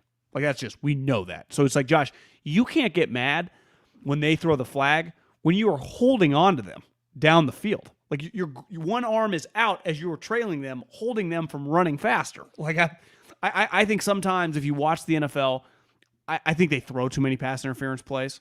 I think this is not the ref show. Keep your fucking flag in your pocket. But the 49ers guys, they lead the league, or I mean, they feel like they have, definitely the second half of the season, in PI calls. Most of them are justified. I mean, and pretty blatant. Even the play after they yank Norman out of the game, they bring in Johnson, and he does the same thing. He's like holding on for dear life. It's like, bro, and then he gets mad. It's like you're holding on to their shoulder pad as they're running ahead of you. It's pretty obvious. That's where it's like, how are they going to beat the Rams? I would just go deep nonstop. You'll just go PI all the way down the field. Yeah, and even if you throw a pick or two, they might be able to overcome it. I know. Well, the Rams, I know this. He's thrown 6 interceptions in 3 games. Stafford. They've won all 3 games. The last 3 games, 2 of them on the road. Yeah. The last 3 games, he's thrown 6 interceptions total. 1 against Seattle, they won. 3 in Minnesota, they won. 2 in Baltimore, they won. Now, it's not a recipe you'd continue. You're not winning a Super Bowl like that, but I know the Niners wouldn't be 3-0 if their quarterbacks had 6 interceptions in 3 games. No chance. Right. We saw Jimmy threw 2 and they lost on Thursday Night Football. The Rams, yeah. Jimmy throws 1. I mean, Trey threw 1 against the Texans, and eventually they pulled away, but I heard it almost cost them because it didn't. But I heard Schrager say this maybe like a week ago that I think through like the first 3, it might have been the first 4 weeks of December, Sony Michel was the leading rusher in the month of December. And even today, he had 19 carries for 74 yards. Like, Sony has been running the ball. Like, he's been a capable NFL starter when I've watched the Rams this month. And obviously, he's had a lot of yards. But I just mean he looks like a legitimate – because some of the times when the Niners have kicked their ass, like the post-Gurley teams, their running situation has been pretty questionable. Like, if they just have a solid running back, they at least can just have a balanced team. And that, to me, is like they've gotten a little pass-happy when the Niners have taken advantage of them because they just kind of work their offensive linemen. And obviously with Goff, he couldn't move. And Stafford, well, he's a better athlete than Goff. He's not a big run-around guy at this point in time in his career. Like, when I watch him, for the most part, he's in like the 7-yard radius, right? But he just better athlete than Goff is not a high bar either. No. But his arm, like, he can just throw it deep. And you saw today, like, he tried to throw a bomb, and it's just but it's like, do you have faith? I don't know. Again, the Niners pulled it off on that Monday night game, but how often are their DBs like high pointing the ball like 40 yards down the field? It's just not happening. No, it doesn't happen. Jason said, Guy and John, I bet you bet against the Raiders. You are correct about that. That was not ideal. JJ says, whoever's playing quarterback, both the Rams and Niners should have at least 2 interceptions each week 18. Alicia says, Middlecoff, Guy, do you think Garoppolo plays? I mean, at this point, I would say no. He was in a hoodie this week.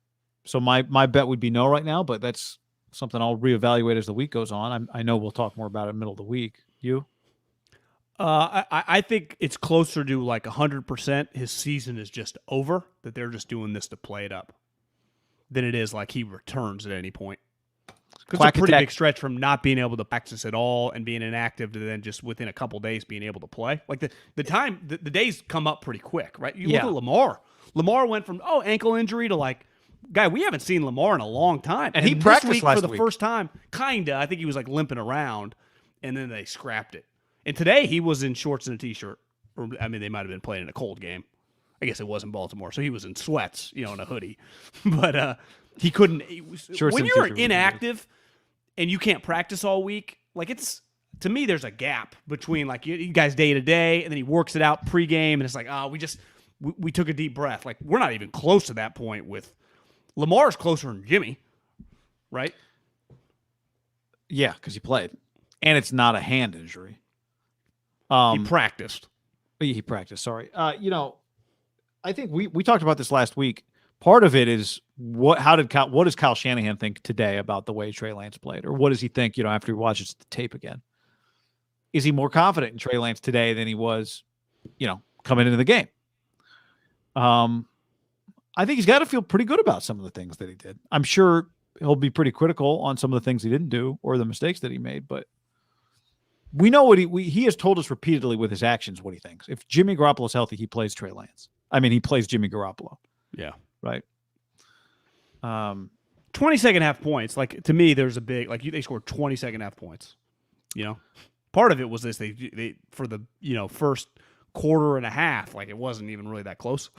They just weren't, they weren't threatening the Texans. And then once that second half, or the drive before the half, it just felt like a more like that's a winning level offense. Now, I don't think you're going to be able to beat the Rams with a game where you just don't do anything for a quarter and a half. Like, you can have a couple bad drives, but you need to threaten them more often. Well, yeah, the Seahawks game, the Titans game, and now the Texans game too, where you just kind of take some time to get going. This game was a little different in that those other two games, they had opportunities to be in control from a score standpoint, didn't take them. This game, it just took them a while.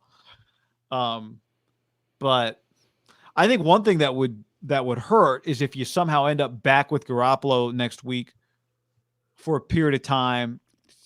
This is a weird, this scenario might be too far-fetched, but in some scenario that you win, but he's actually not healthy enough to then play the next week in the playoffs, and now Trey's had a week off. Again, not a realistic scenario, but Nanak says, I don't like doing that.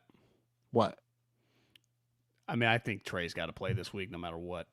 Well, I don't like doing it either. I'm just saying there was a scenario. I don't know. It was it's a far-fetched scenario. If that thing ever came to pass, we'd deal with it later. But Niners secondary could be the healthiest it's been all year at the start of the playoffs. Mosley coming back, and rookies have experience now for depth.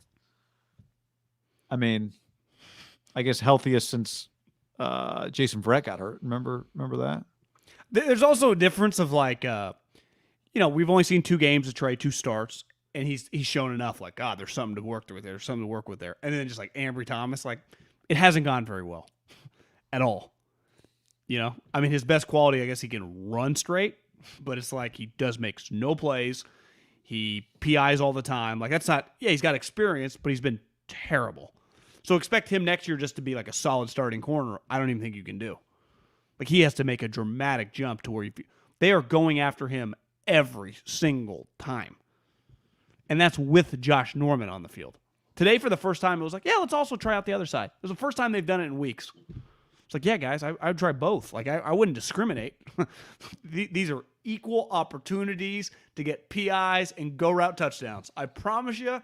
I can't even imagine how many Niner fans, every time they run, they're like, oh my, why are they doing this? It's baffling. At one point in time, I thought, are they kind of tanking this a little bit? Because why would you not throw it all the time? Especially coming off a game. This was a team that just came off a game where they beat the shit out of the Chargers. They hit a bunch of deep balls. But that's not, I don't think offensive coordinators just, I got Brandon Cooks and nobody else and Davis Mills, and I'm just going to try and shoot it out with this defense, right? As Nick Bosa just starts bearing down on my guy. I just don't think that's not how offensive coordinators, by and large, want to call a game, right? They kind of come in with a plan. We're going to be balanced. I don't know what it ended up being for them, but the Niners are lucky guys think like that, because when they don't, they really get their back against the wall fast on defense. Yeah, I mean, I'd be a little pessimistic that it would work that easily, but they were 66% today. I mean, 5 yards per attempt. But guy, every time they throw it deep, for the most part, it succeeds all season long. No, I know. I'm not acting like you throw it 70 times a game and every route's a go. It's not even feasible. You guys will get tired.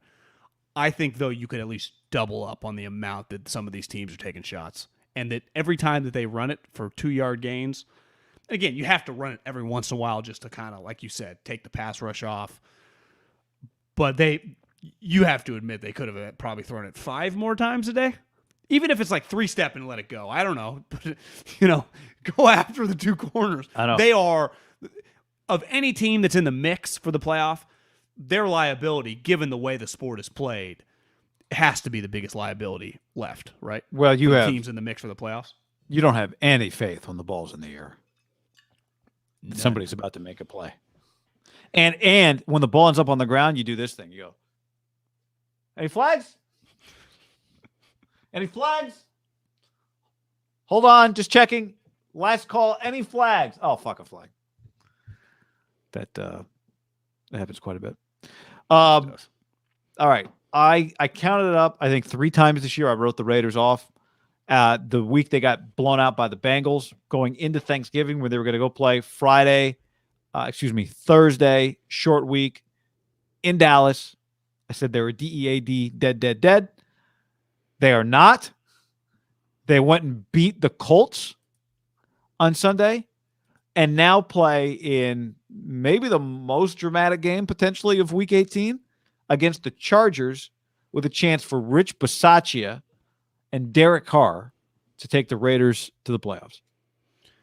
For as big of a failure as it would be if the Niners missed the playoffs, it would be one of the most remarkable things I've ever seen if the Raiders went 10-7 and won this game. It truly would. I mean, when you factor in the things that happened to them in that month stretch of the coach, the Brandon Cooks incident, and even the Damon Arnett incident, like it was just, what is going on? For them to win today, obviously we put $500 against them, but a lot had to go of, I watched them play last year. Now, you could argue Rivers probably better than Carson, even though Carson's numbers this year are pretty good, but it just, the Colts are way better. They led the league in Pro Bowlers. It was in Indy. The Raiders got their ass kicked last year in Vegas. Listen, they had to be one of the sexier picks to bet against because the line kept going up. It started at like 6, was all the way up at 9 by the kickoff. And early on, you could tell like that the Raiders are kind of here to play, and the Colts were off. And then they just kept it around.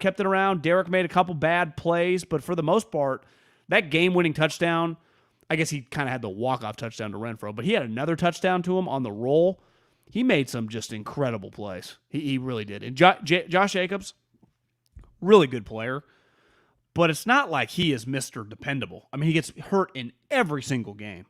Every single game, right? So he's not like when he's fully healthy, he's a really good player. He's like a top 7-ish running back in the NFL. But unlike, like Dalvin Cook, for the most part, or Derrick Henry when he doesn't have a broken foot, like he just plays the whole game, right? Alvin Kamara. Like Jacobs disappears in every game, so you can't even depend on him. And then they're throwing to, because, listen, they do get Waller back this week, who they would have had, he got his test so late in the week, they kind of fucked him. So that's a guy they haven't had. I feel like I haven't seen Darren Waller in 2 months. I think they've been won some of these games, guy, without Darren Waller. Renfro has had moments this year. He's been incredible. Because if I'm the defensive coordinator, where are they? They're throwing to Renfro or Zay Jones, especially if Jacobs is out of the game. Like, that's who he's going to, Hunter Renfro. And I love Hunter Renfro, but it shouldn't be this easy for him. He gets in one-on-one coverage a lot. Guy, he had 7 catches for 76 yards today. Yeah. Zay Jones was really good. Zay Jones has actually been pretty good for them. Yeah, Zay Jones has been good. Over the course of this 3-game winning streak. He's 6 catches, 8 catches for 120 yards, deep threat. He's been good. I don't know if it's the 7, the single digit, looking the Marquette King number. You wonder how could they keep this up. But Derek also just he threw an interception that didn't end up killing him. And he made some really impressive plays. Right? He was 24-31 in the game, and he threw 2 picks. But I also think if I were to, it's always easy with hindsight, just talking about the bet, but just simply for as solid as the Colts feel, Carson just, I support what they did, and they could win some playoff games, but I don't know, man. Well, here's the thing. They lack a dynamic element to their offense right now. Patriots and the Bills are both in the playoffs. They both secured spots. Now, they depend. If the Bills win next week, they win the division. If the Bills lose and the Patriots win, they win the division. But the 1 through 5, we know the 5 teams in. The Colts are in the playoffs too. They play the Jags this week. Like, did you see the Jags 1-2-3 Cancun? They did that about 3 weeks. Like, it's over. So it truly is, guy. It's because the Pittsburgh Steelers cannot get to Pittsburgh's done. I mean, they can't get to 9 win. I mean, one of these 2 teams, unless there's a tie, I guess the only way the Steelers can get in if these 2 teams tie, because they would be 9-7-1. Whoever wins this game is going to the playoffs. Can we assume the Colts are beating the Jags? How are they going to lose that game? Yeah, is going to the playoffs or going to Kansas City? Or I guess Kansas City can still be the 1 seed. Yeah, who the Titans play? Titans play the Texans. Okay, I was going to say that would be pretty to end up in Tennessee as the last seed of the NFL playoffs. The AFC playoffs I know Tennessee's good, but that's not playing Kansas City. That'd be a hell of a break.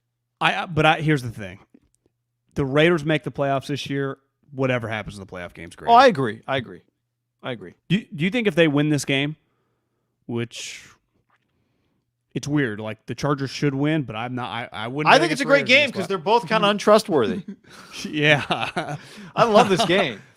If he wins this game, does Rich at least get like a 2-year contract? Just like, hey, kind of one of those fake college type things. I mean, in adverse situations, very adverse situations, I'd have to give him a lot of credit. Now you'd say, all right, we're going to take a step back and kind of evaluate. You don't need a new defensive coordinator, right? Yeah, I guess they wouldn't be. I saw the chat. They wouldn't be a lock to be the 7 seed because technically, if the Colts are the 6 and they both have the same record, they have the head-to-head over them. So the Colts could go down to 7, they could be 6. So they could end up playing the Bengals or the Bills. It just depends who wins next week. Yeah. Yeah. Thank you. Green added that as well. Raiders can't be the 7 if they win since they have the tiebreaker over the Colts. So minimum 6 seed.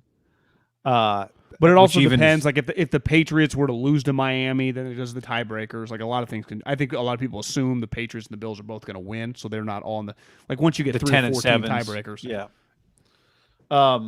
Because you could argue if the Patriots go, the Bills are playing. The Bills are playing the Jets. So if you're the Patriots, do you kind of go pseudo bye against Miami and just who gives a shit? We're going to play the Bills. You know, we'll just be 10 and 7 because I might think like that. They're playing. What does that mean exactly? Pseudo bye. When you say does that mean Mac Jones doesn't play? Yeah, I might think about it. Or maybe because if Mac Jones plays, you're not putting your backup offensive line in there. Not that you have 5. I don't know. It's a good question. It is something to keep an eye on this week. I think you'd be shocked some of that might happen if you feel pretty confident the other team's playing a really shitty team, which they're playing the Jets. But to your point, all that stuff is secondary too. They got to win the game, and if they win the game, Rich Bisaccia is 7-5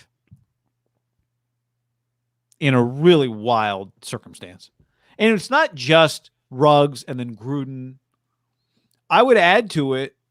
You lost 3 games in a row, got your ass kicked at home by the Bengals, and then we're playing on Thanksgiving on a short week against a pretty good, say what you want. They're not great. To me, they're flawed, but a pretty damn good Cowboys team. Right? Yeah. And they, like that I give, the coach deserves credit for that. Now, then they lost 2 more. Okay. The Browns game, really weird, adverse situation for them. Right? They end up playing that game. It's freezing. That ended up on a Monday afternoon, right? That was the Monday afternoon game, not the Tuesday. Or did that end up on Tuesday? Monday, I think. December 20th, yeah. Yeah, because then it was Vikings, Bears. Monday Night Football was terrible, remember? That's right. So, I do think I would always be a little careful with interim coaches and just, hey, man, what you did was great. Sometimes what an interim coach does is great, but also doesn't warrant them becoming the head coach of your whole organization and the person in charge of everything. But he absolutely deserves serious consideration, period. And if they win this game, they're playing a team that's very talented, that has every reason to win, that's got a coach that, as we've talked about, like a lot of people are giving Brandon Staley a lot of credit.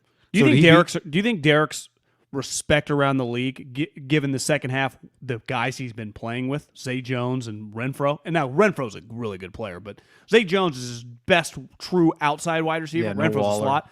Do you think he's earned a lot of respect around the NFL of like, God, this guy's got some grit and fight to him? Guy, he went on the road to beat the Colts, who are, I think, viewed as a very, very tough team around the league. I don't know if he's earned a lot of respect. I think there was a pretty good baseline of respect for him, but also a belief that he's not a top-tier quarterback.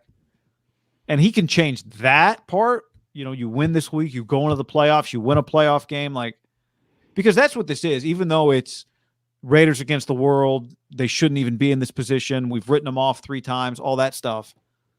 If they get to the playoffs, as great of a story as it is, there's also going to be this, all right, here's your first shot at a playoff game for Derek Carr, right? That's going to be a big moment. But it'll feel like they have just some organizational momentum that they haven't had. In some ways, even before he was gone. Now, they were playing well this year, so I don't want to rewrite history, but kind of felt like the Gruden thing was a little bit of a cloud. Is this going to work? And if not, are we just tied into this forever? And they kind of got they got a release from it. So it's kind of a fresh start for them in a way that you never would have wanted it. But yeah, it's, he's almost 69% passing. He's on pace to have his second best season from a completion standpoint. Not from a touchdown standpoint, but I don't know. Maybe he throws, what if he throws 3 touchdowns against the Chargers, has 23 touchdowns? That'll be the 4th highest number he's ever had in his career, which now we're 9 years in? 8 years. This will be his 8th year. So it'll be, 12 picks. Yeah. He can't, if he gets this team to the playoffs, it's, first of all, he gets the contract extension. Yeah. Well, and I also think being the 7 seed, it's still early in the process. People go, are you a true playoff team? If they win this game, they'd be the 6th seed. That would be, you're a true playoff team in our lifetime, right? Right.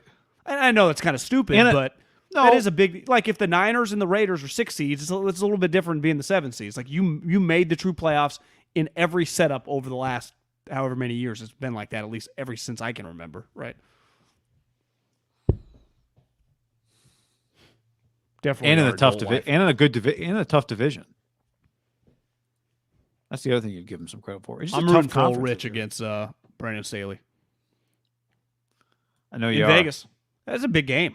I mean, there's just going to be those ticket prices are probably pretty high. Well, I mean, it's like obvious, right? The biggest game that they've played at home ever. I mean, in the new stadium. Yeah. I thought this year that the opening game against the Ravens, just given it was ball, obviously there's a lot more on the line, but that thing felt pretty big, right? It was huge. Yeah. I mean, it's just an obvious, like, this moment it'd be as big as it gets. There was one play I saw someone retweet. Derek gets destroyed today by a Colts defensive line, and it's a still shot behind, and it's Derek getting sacked.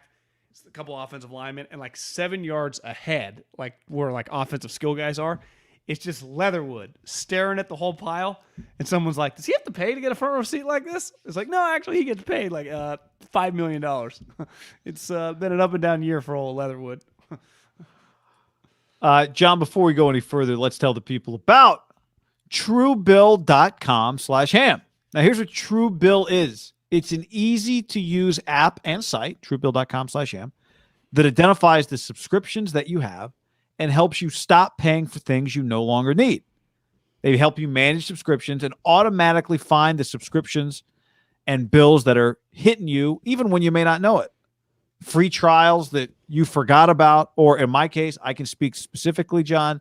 I thought 1 month of NBA TV from last year that carried over.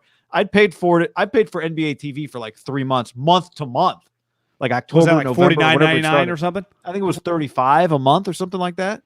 Truebill went, "Yo, are you watching this?" And I went, "No, I'm not." Truebill helps you identify and stop paying for the subscriptions you don't need, want, or simply forgot about.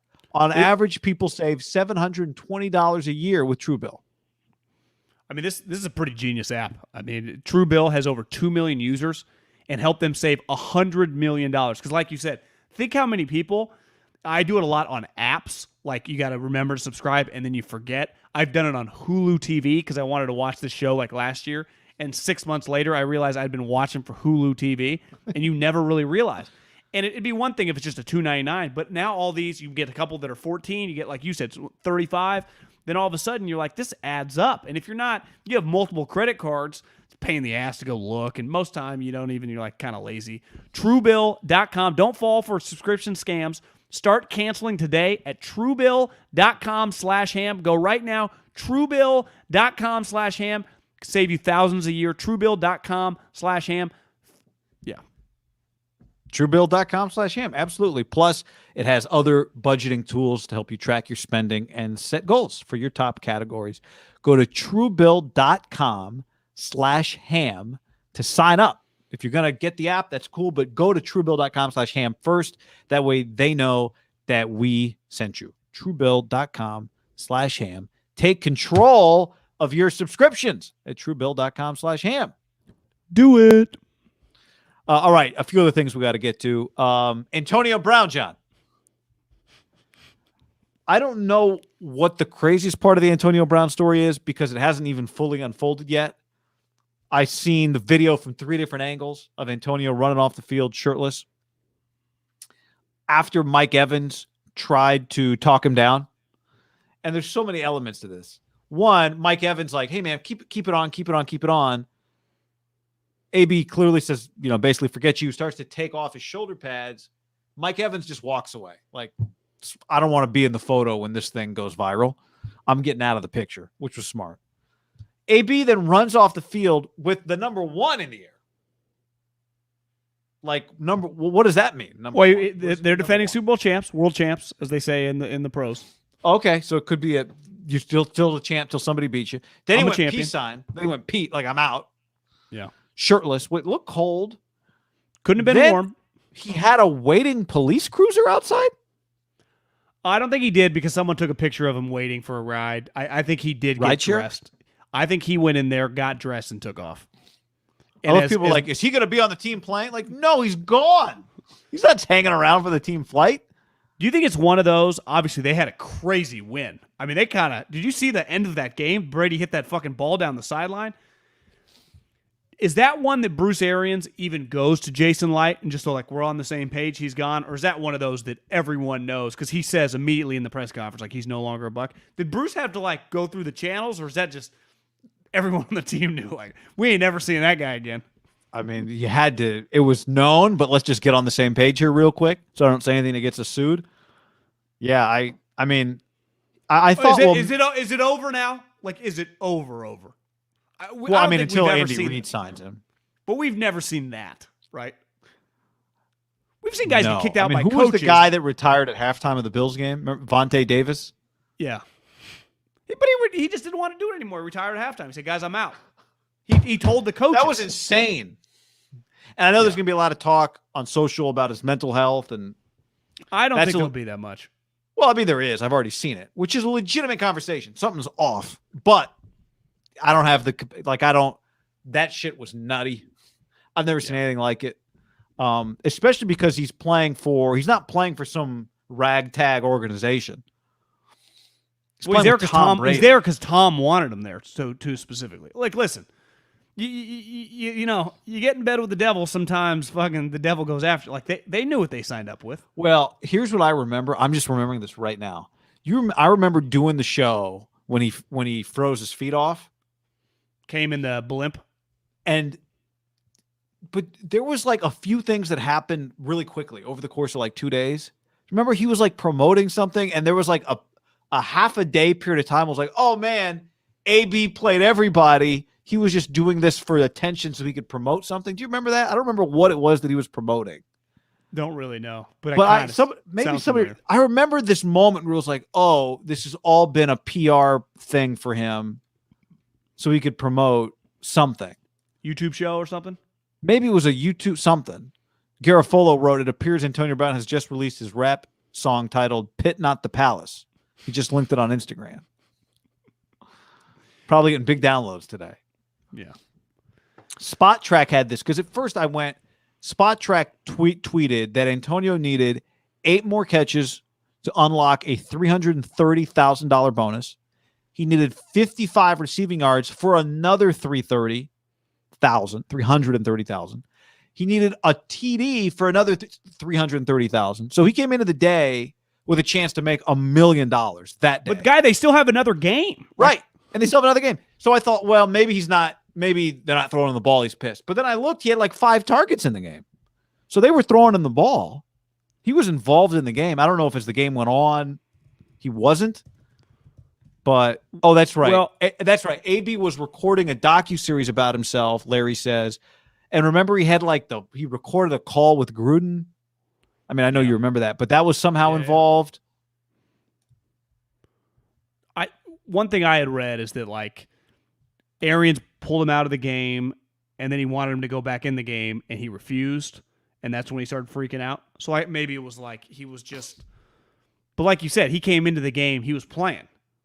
I don't know. I'm done even trying to worry about like his fucking state. But to me, I'm not blaming Antonio Brown. He's a certified, all over the map, untrustworthy human being. Like, we have the evidence. It is on the Bucs. Now, they cut him. Like, he just got suspended for 3 games because he got turned in by a fake Vax card because he refused. This is a multi-millionaire to pay his fucking chef. And listen, I think you're the biggest scumbag of all time.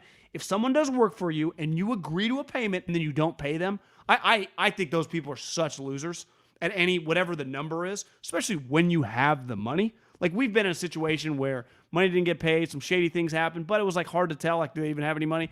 This Antonio Brown's like, you can't pay the guy $10,000? Like, you're a fucking loser. You know, that's the reason he got turned in, because he was a loser, refused to pay his bills. Otherwise, no one ever would have known. And he already would have hit all those incentives. So maybe I think he's already kind of pissed off at this whole situation that he created. Like, you were the fucking moron that didn't cut the check to this guy who just wanted to get paid. I'll tell you this. We've had a few comments, Ruben and G. If the documentary comes out, it's not that I'm not watching out of protest. I just don't have any interest. Antonio Brown does not interest me. it's pretty crazy when you look back at his career. It wasn't just that Antonio, it felt like, got nutty. It's that he went from being the best receiver in the league to not being close to the best receiver in the league. I mean, his year before he went to New England, he led the league in touchdowns. He had 1, 2, 3, 4, 5, 6 straight 1,200-yard receiving seasons. Did he call Mayock a cracker?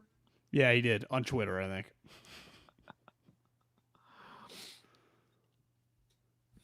I don't remember that.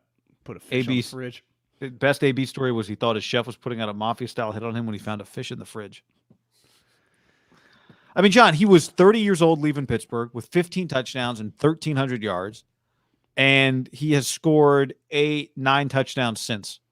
Well, he was a lock Hall of Famer after that 6-year stretch. Now it's just no one's going to vote for him. You know. What about that speech, though? Which one? The one that he would have. But I think he'd be so... Would he show up? Because remember, Terrell, didn't he go to his college? He didn't... Yeah. T.O. didn't show up to the Hall of Fame. Remember he boycotted it? Yeah. These guys... Took so long. Makes no sense. I do think AB is in a completely different stratosphere than T.O., right? T.O. was playing. T.O. never did this. Yeah. I also think it's different, too, like when Vernon Davis, when you get sent in the locker room by a coach, that's happened. And that will happen again. Maybe not as much. Maybe it's happened one time in the pros. He did jumping jacks on the field. I mean, his team was huddled up on the field. There was one photo, or I saw the dude in the stands doing it.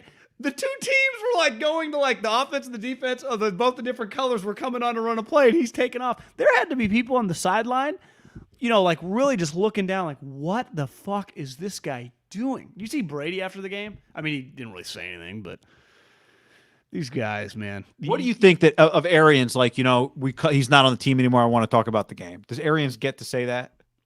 Well, yeah, he did. I mean, he did, and he said this week he was a model citizen. I'm just saying, does Bruce have? I love Bruce, but does Bruce have a little more responsibility for this guy? Can you do that? We cut him. He's not our problem. It's well, but did you see what happened? This is insane. I think the only way he kind of got around it is immediately he said he's no longer a Buck. He is off the team. Right. Basically, without saying it, what if he just would have said, fuck that guy. I don't want to talk about him anymore. Because you could tell he was pissed. I mean, that guy just embarrassed their team. I think the hard part is, Guy, I know they're playing the lowly Jets. They had one of the most incredible moments of the day. Brady hitting that pass down the sideline. They were going to lose to the Jets. They were going to lose. What do you mean? No, they were losing. I know, but they weren't. I remember flipping that game on. They're down. I'm like, they're not losing this game. But it did right. Take a pretty miraculous 40-yard bomb down the sideline. What if he just underthrows a little bit? I would imagine too that him or Jason Light, the GM, at some point in time, one of them maybe did a Glazer say, "Are we definitely doing this?" And they're like, "Yeah, we got Tom wants to do this. We got this under control." And that's part of the reason I'd be pissed too if I was Bruce. I told some people we got control of this situation. Well, remember Bruce said 2 years ago we are not touching him. They had gone on record we're not doing it, and Tom talked him into it. But you can't then throw Tom under the bus because the only reason you're a champion is now Tom. So it's this is kind of on Brady, but he's Tom Brady, so I kind of have to eat this one. But I don't really want to talk about it. But ask Tom. This is his guy. Hey, I could say it without telling you. I don't know if Mike and Byron Leftwich, we're that big on him being here either, but Mike Evans and Byron Leftwich don't quite have Brady's pull, so let's ask Tom about that. And then, of course, Tom's we care about his health, and it's Tom, fuck. Joe Judge, after the Giants game that I had some crazy stat on, hold on, I'll find it. Joe Judge said that there are players who left the team last year who tell him they wish they were still with the Giants. And players that are on the team currently that are going to be free agents who beg that they want to stay. I don't think for a second, I know he's an easy target, but if I'm just going to take a step back, take a breath, and then be measured, I would be shocked. Why would any player text him, "I wish I was still there"? What? Yeah, did you see there were players today that got retweeted, the guys that used to play for the Giants, saying what an imbecile Dave Gettleman was? Yeah. They're in a tough spot, man. Like I feel that's felt a little bit like. Are there some rumblings? Because I think John Mara, they had basically released a statement through a media guy, like sources, but it was pretty clear it came from the Giants. Joe Judge's going to be here next year. We're going to hire a new GM. Well, the New York people freaked. Like, in what world can you just make a statement? They've come back and they said, whatever the GM wants to do, we will be open to do. I think Judge's back's against the wall a little bit. And he thinks he's going to get fired. Because I think Joe Judge is going to get fired. Yeah, it feels that way. You're right. So you who say wants something to... like that, isn't that a little bit of a Hail Mary for your career? Here's the Not other his thing. career, because he's still young, but you know what I mean. Like this head coaching opportunity could derail his career to being a head coach. I mean, it could be like another 8-10 years, right? He's going to be behind the 8 ball now, big time. Well, is that the guy in the same way that, like you predicted, are people going to stop? Are less people going to be interested in the Jags job because of Balky? Do you want Russell Wilson? I mean, people think like you could get Russell Wilson. You have a bunch of picks. Are you going to let Gettleman? And this guy? No, well, Gettleman's fired. He's not officially fired. Well, but whatever. I'm just saying, are you going to let this administration, this group of guys, coach? Is Russell Wilson going to do that? How would Russell Wilson play for Joe Judge? Well, now I guess Russ could stay and they could get him a new coach in Seattle. But, I mean, the Giants have the ammo. The Giants have the firsts. The Giants have the picks. The Giants are the market. The Giants could, I would imagine, I don't know, but you could attract some pretty good coaches if you tell them Russell Wilson's going to be our quarterback. Now, you probably got to get the coach before you can get Russ. But will you see Russ this week? He was like impromptu. Dropped hey, guys, this is my last home game in Seattle. I've loved this place. We'll see what's going to happen. I'm not, I want to be here, but, the league's crazy. It's like, Russell, you've been mentally detached for a year now. But do you know the problem with Russell is going to be? He is not going to have the balls. Say one thing about even crazy-ass Antonio Browns of the world, but anyone that demands a trade, like, you do got to put your name on it. Like, hey, I'm out. Like Matt Stafford last year, like, I need to go. And you just did that. Part of that is, like, you're going to take some criticism because just naturally people are going to be like, fuck you. Russell does not, I don't think Russell has the balls to demand a trade. I think the way he'll do it will be like kind of maybe a little more forceful than last year, but it will not be Russell Wilson has demanded a trade because he will not want all those people in Seattle that he spent a decade long becoming the greatest player in the history of their franchise to hate him. Don't you agree? Like, he is not going to. Well, I don't think it's just about the Seattle fans. I think he thinks it's bad PR. Like, it's bad for his image. He doesn't want to be that guy that demands a trade. I agree. Yeah. Now his agent was not quoted necessarily, but Schefter's tweet was. But we've never seen anyone do something like that. That never happens. Well, but John, listen. His quote was: Wilson has told the Seahawks he wants to play, but if a trade were considered, the only teams he would go to are the Cowboys, Saints, Raiders, Bears. That's like saying, if you want to go out, I'm down for whatever you want, as long as we only go to my 3 favorite restaurants. So, you're trying to control the situation, but also put the onus on somebody else to make the decision. I lose some. If he doesn't demand a trade and does the same bullshit again, I don't spend much time thinking about it, but that's such a chicken shit move. Just demand a trade. You won't be the first that's ever done it, and you definitely won't be the last. Like, this is pro sports. It happens. Just demand a trade.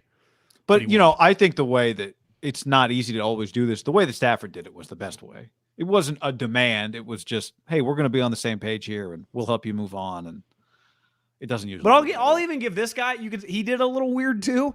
But eventually, like, Aaron kind of put his name on it. Like, yeah, we're not on the same page, and he eventually had to answer for it. Like, it felt like Russell never had to answer for it. Like, yeah, we're always been good. Like, bullshit.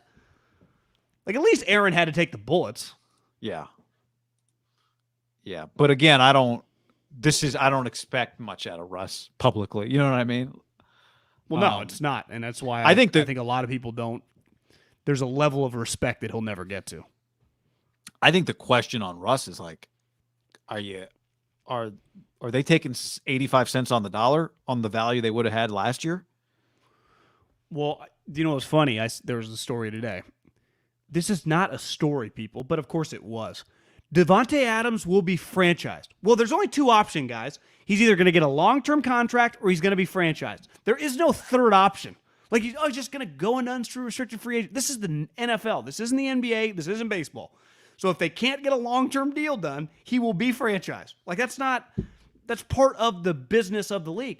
So I keep going back to Seattle. Like, if you're Seattle, okay, let's say the Giants, they have pick 5 and 8, and they'll give me the following year's first rounder and another second rounder and maybe Daniel Jones to hold me over. Am I truly cool with that? Like, so I just have to have Daniel Jones for a year and all these picks? What's that going to – I'm just going to suck? Like, what if John Schneider keeps his job and just goes, no. No, Russell, I'm not trading you. No. Because you know what happens in the NFL, sneaky a lot of the time, that definitely doesn't happen in the NBA? You hear the word no a lot. No. We're not trading you. Yeah, no. The difference is that Aaron was coming off an MVP season. Like, if you're John Snyder, you do have to think for a second, am I holding on to this commodity past its expiration date? Right. Now, But he did it kind of haphazardly, like late in the it got weird. Like, if he timed it out differently, who knows?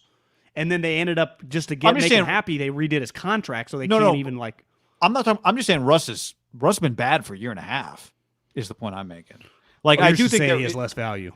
I'm just saying, if you're John Schneider, even if Russ was a model citizen, you might go, if I'm changing, should I trade this guy now? Now, you not give him credit for 4 touchdowns against the Lions? Not a ton. His farewell. You know, Penny's coming on. Do you know Penny had 170 yards today running the ball? I did not know that. I saw somebody tweeting about people. Do you know what the final score was? Seattle versus the Lions. It was like 45-27, right? Yeah, it was 51-29. 51 points. Jeez. But I do think if like Russ, here's the crazy thing about Russ. You know, he's younger than Stafford, not by a lot, but he's younger than Matthew Stafford. Stafford turns 34 in February. Russ turns 34 at the end of November. My belief right now is that Russell Wilson's going to be a better NFL player next year than he has been the last year and a half. So I don't know if he's trying to dupe them into trading him for less than what he should be worth. I don't think we've seen the last of good Russ, but you can't deny that he's been bad. He has not been like worth it. And I do think there's a legitimate conversation if you're John Schneider, unlike the Packers who just had the MVP in the league. Like, maybe we should just, if we can sucker somebody into 3-1s, we should just do it and move on and rebuild. On the stream, the question, did you guys see the Bengals Chiefs? Zach Taylor with one of the dumbest decisions ever, but it lucked out. So if you missed it, they've got the ball on the goal line with a minute and change left. Tie game. I'm sure it's happened. I'm not sure I've seen this before. I don't know if you have.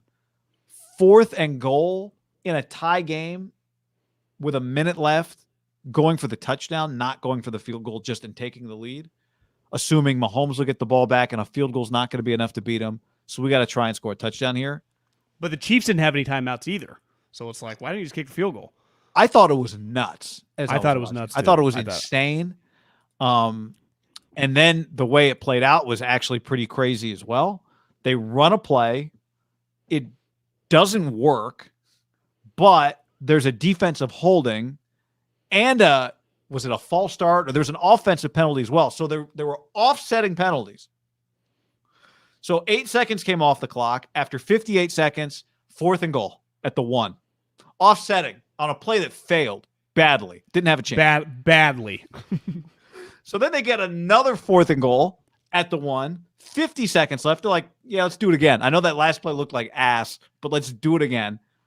They do it again. It fails again, but there's another, I don't remember, illegal use of hands or something. I thought it was that with the PI in the back of the end zone that I thought was a little chicken shit.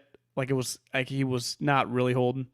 Yeah, was that one or was that the first one? I got the two plays. It was the second one because the first one failed utterly terrible. It wasn't even close. I mean, it was like a 10-yard loss. You know, it was like a swing route. That one where he was trying to throw it to Chase or Higgins in the end zone, and I just thought it was not a PI call. And obviously, you call PI. Andy's freaking out. They get the automatic first down. They got no timeouts. They could just run out the clock. So that's what they did. Then they kneeled on, and then it started working. Then you kneel on it. Then whatever, you kick the field goal with no time left, and you win. You know, obviously the numbers, it's kind of like when Bill went for it on 4th and whatever 2 from the 28 yard Well, line. I think it's crazy, guy. If they win that game, they win the division. Which is what happened. They were playing for the division, so to go for it with the opportunity that's going to screw you up in the division is insanity. They just figured we can't keep Mahomes from getting, whatever, the 50 yards he's going to need for a game-tying field goal. But they didn't have any timeouts. I know. I thought it was crazy.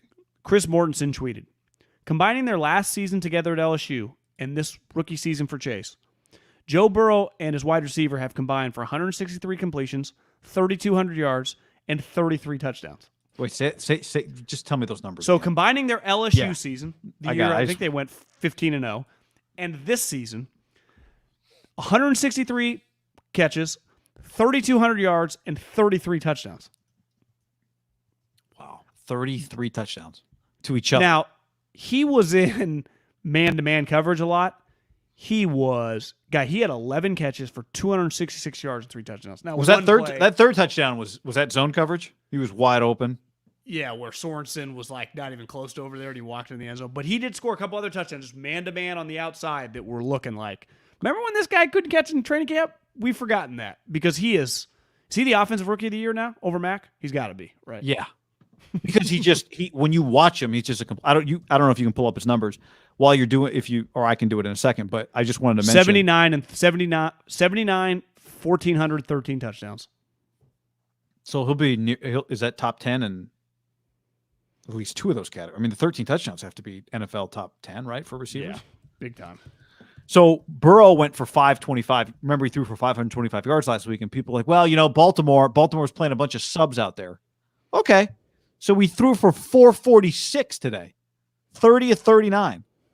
I think now maybe there weren't a lot of people on this boat, and I'm talking out of my ass here, so tell me if you think that.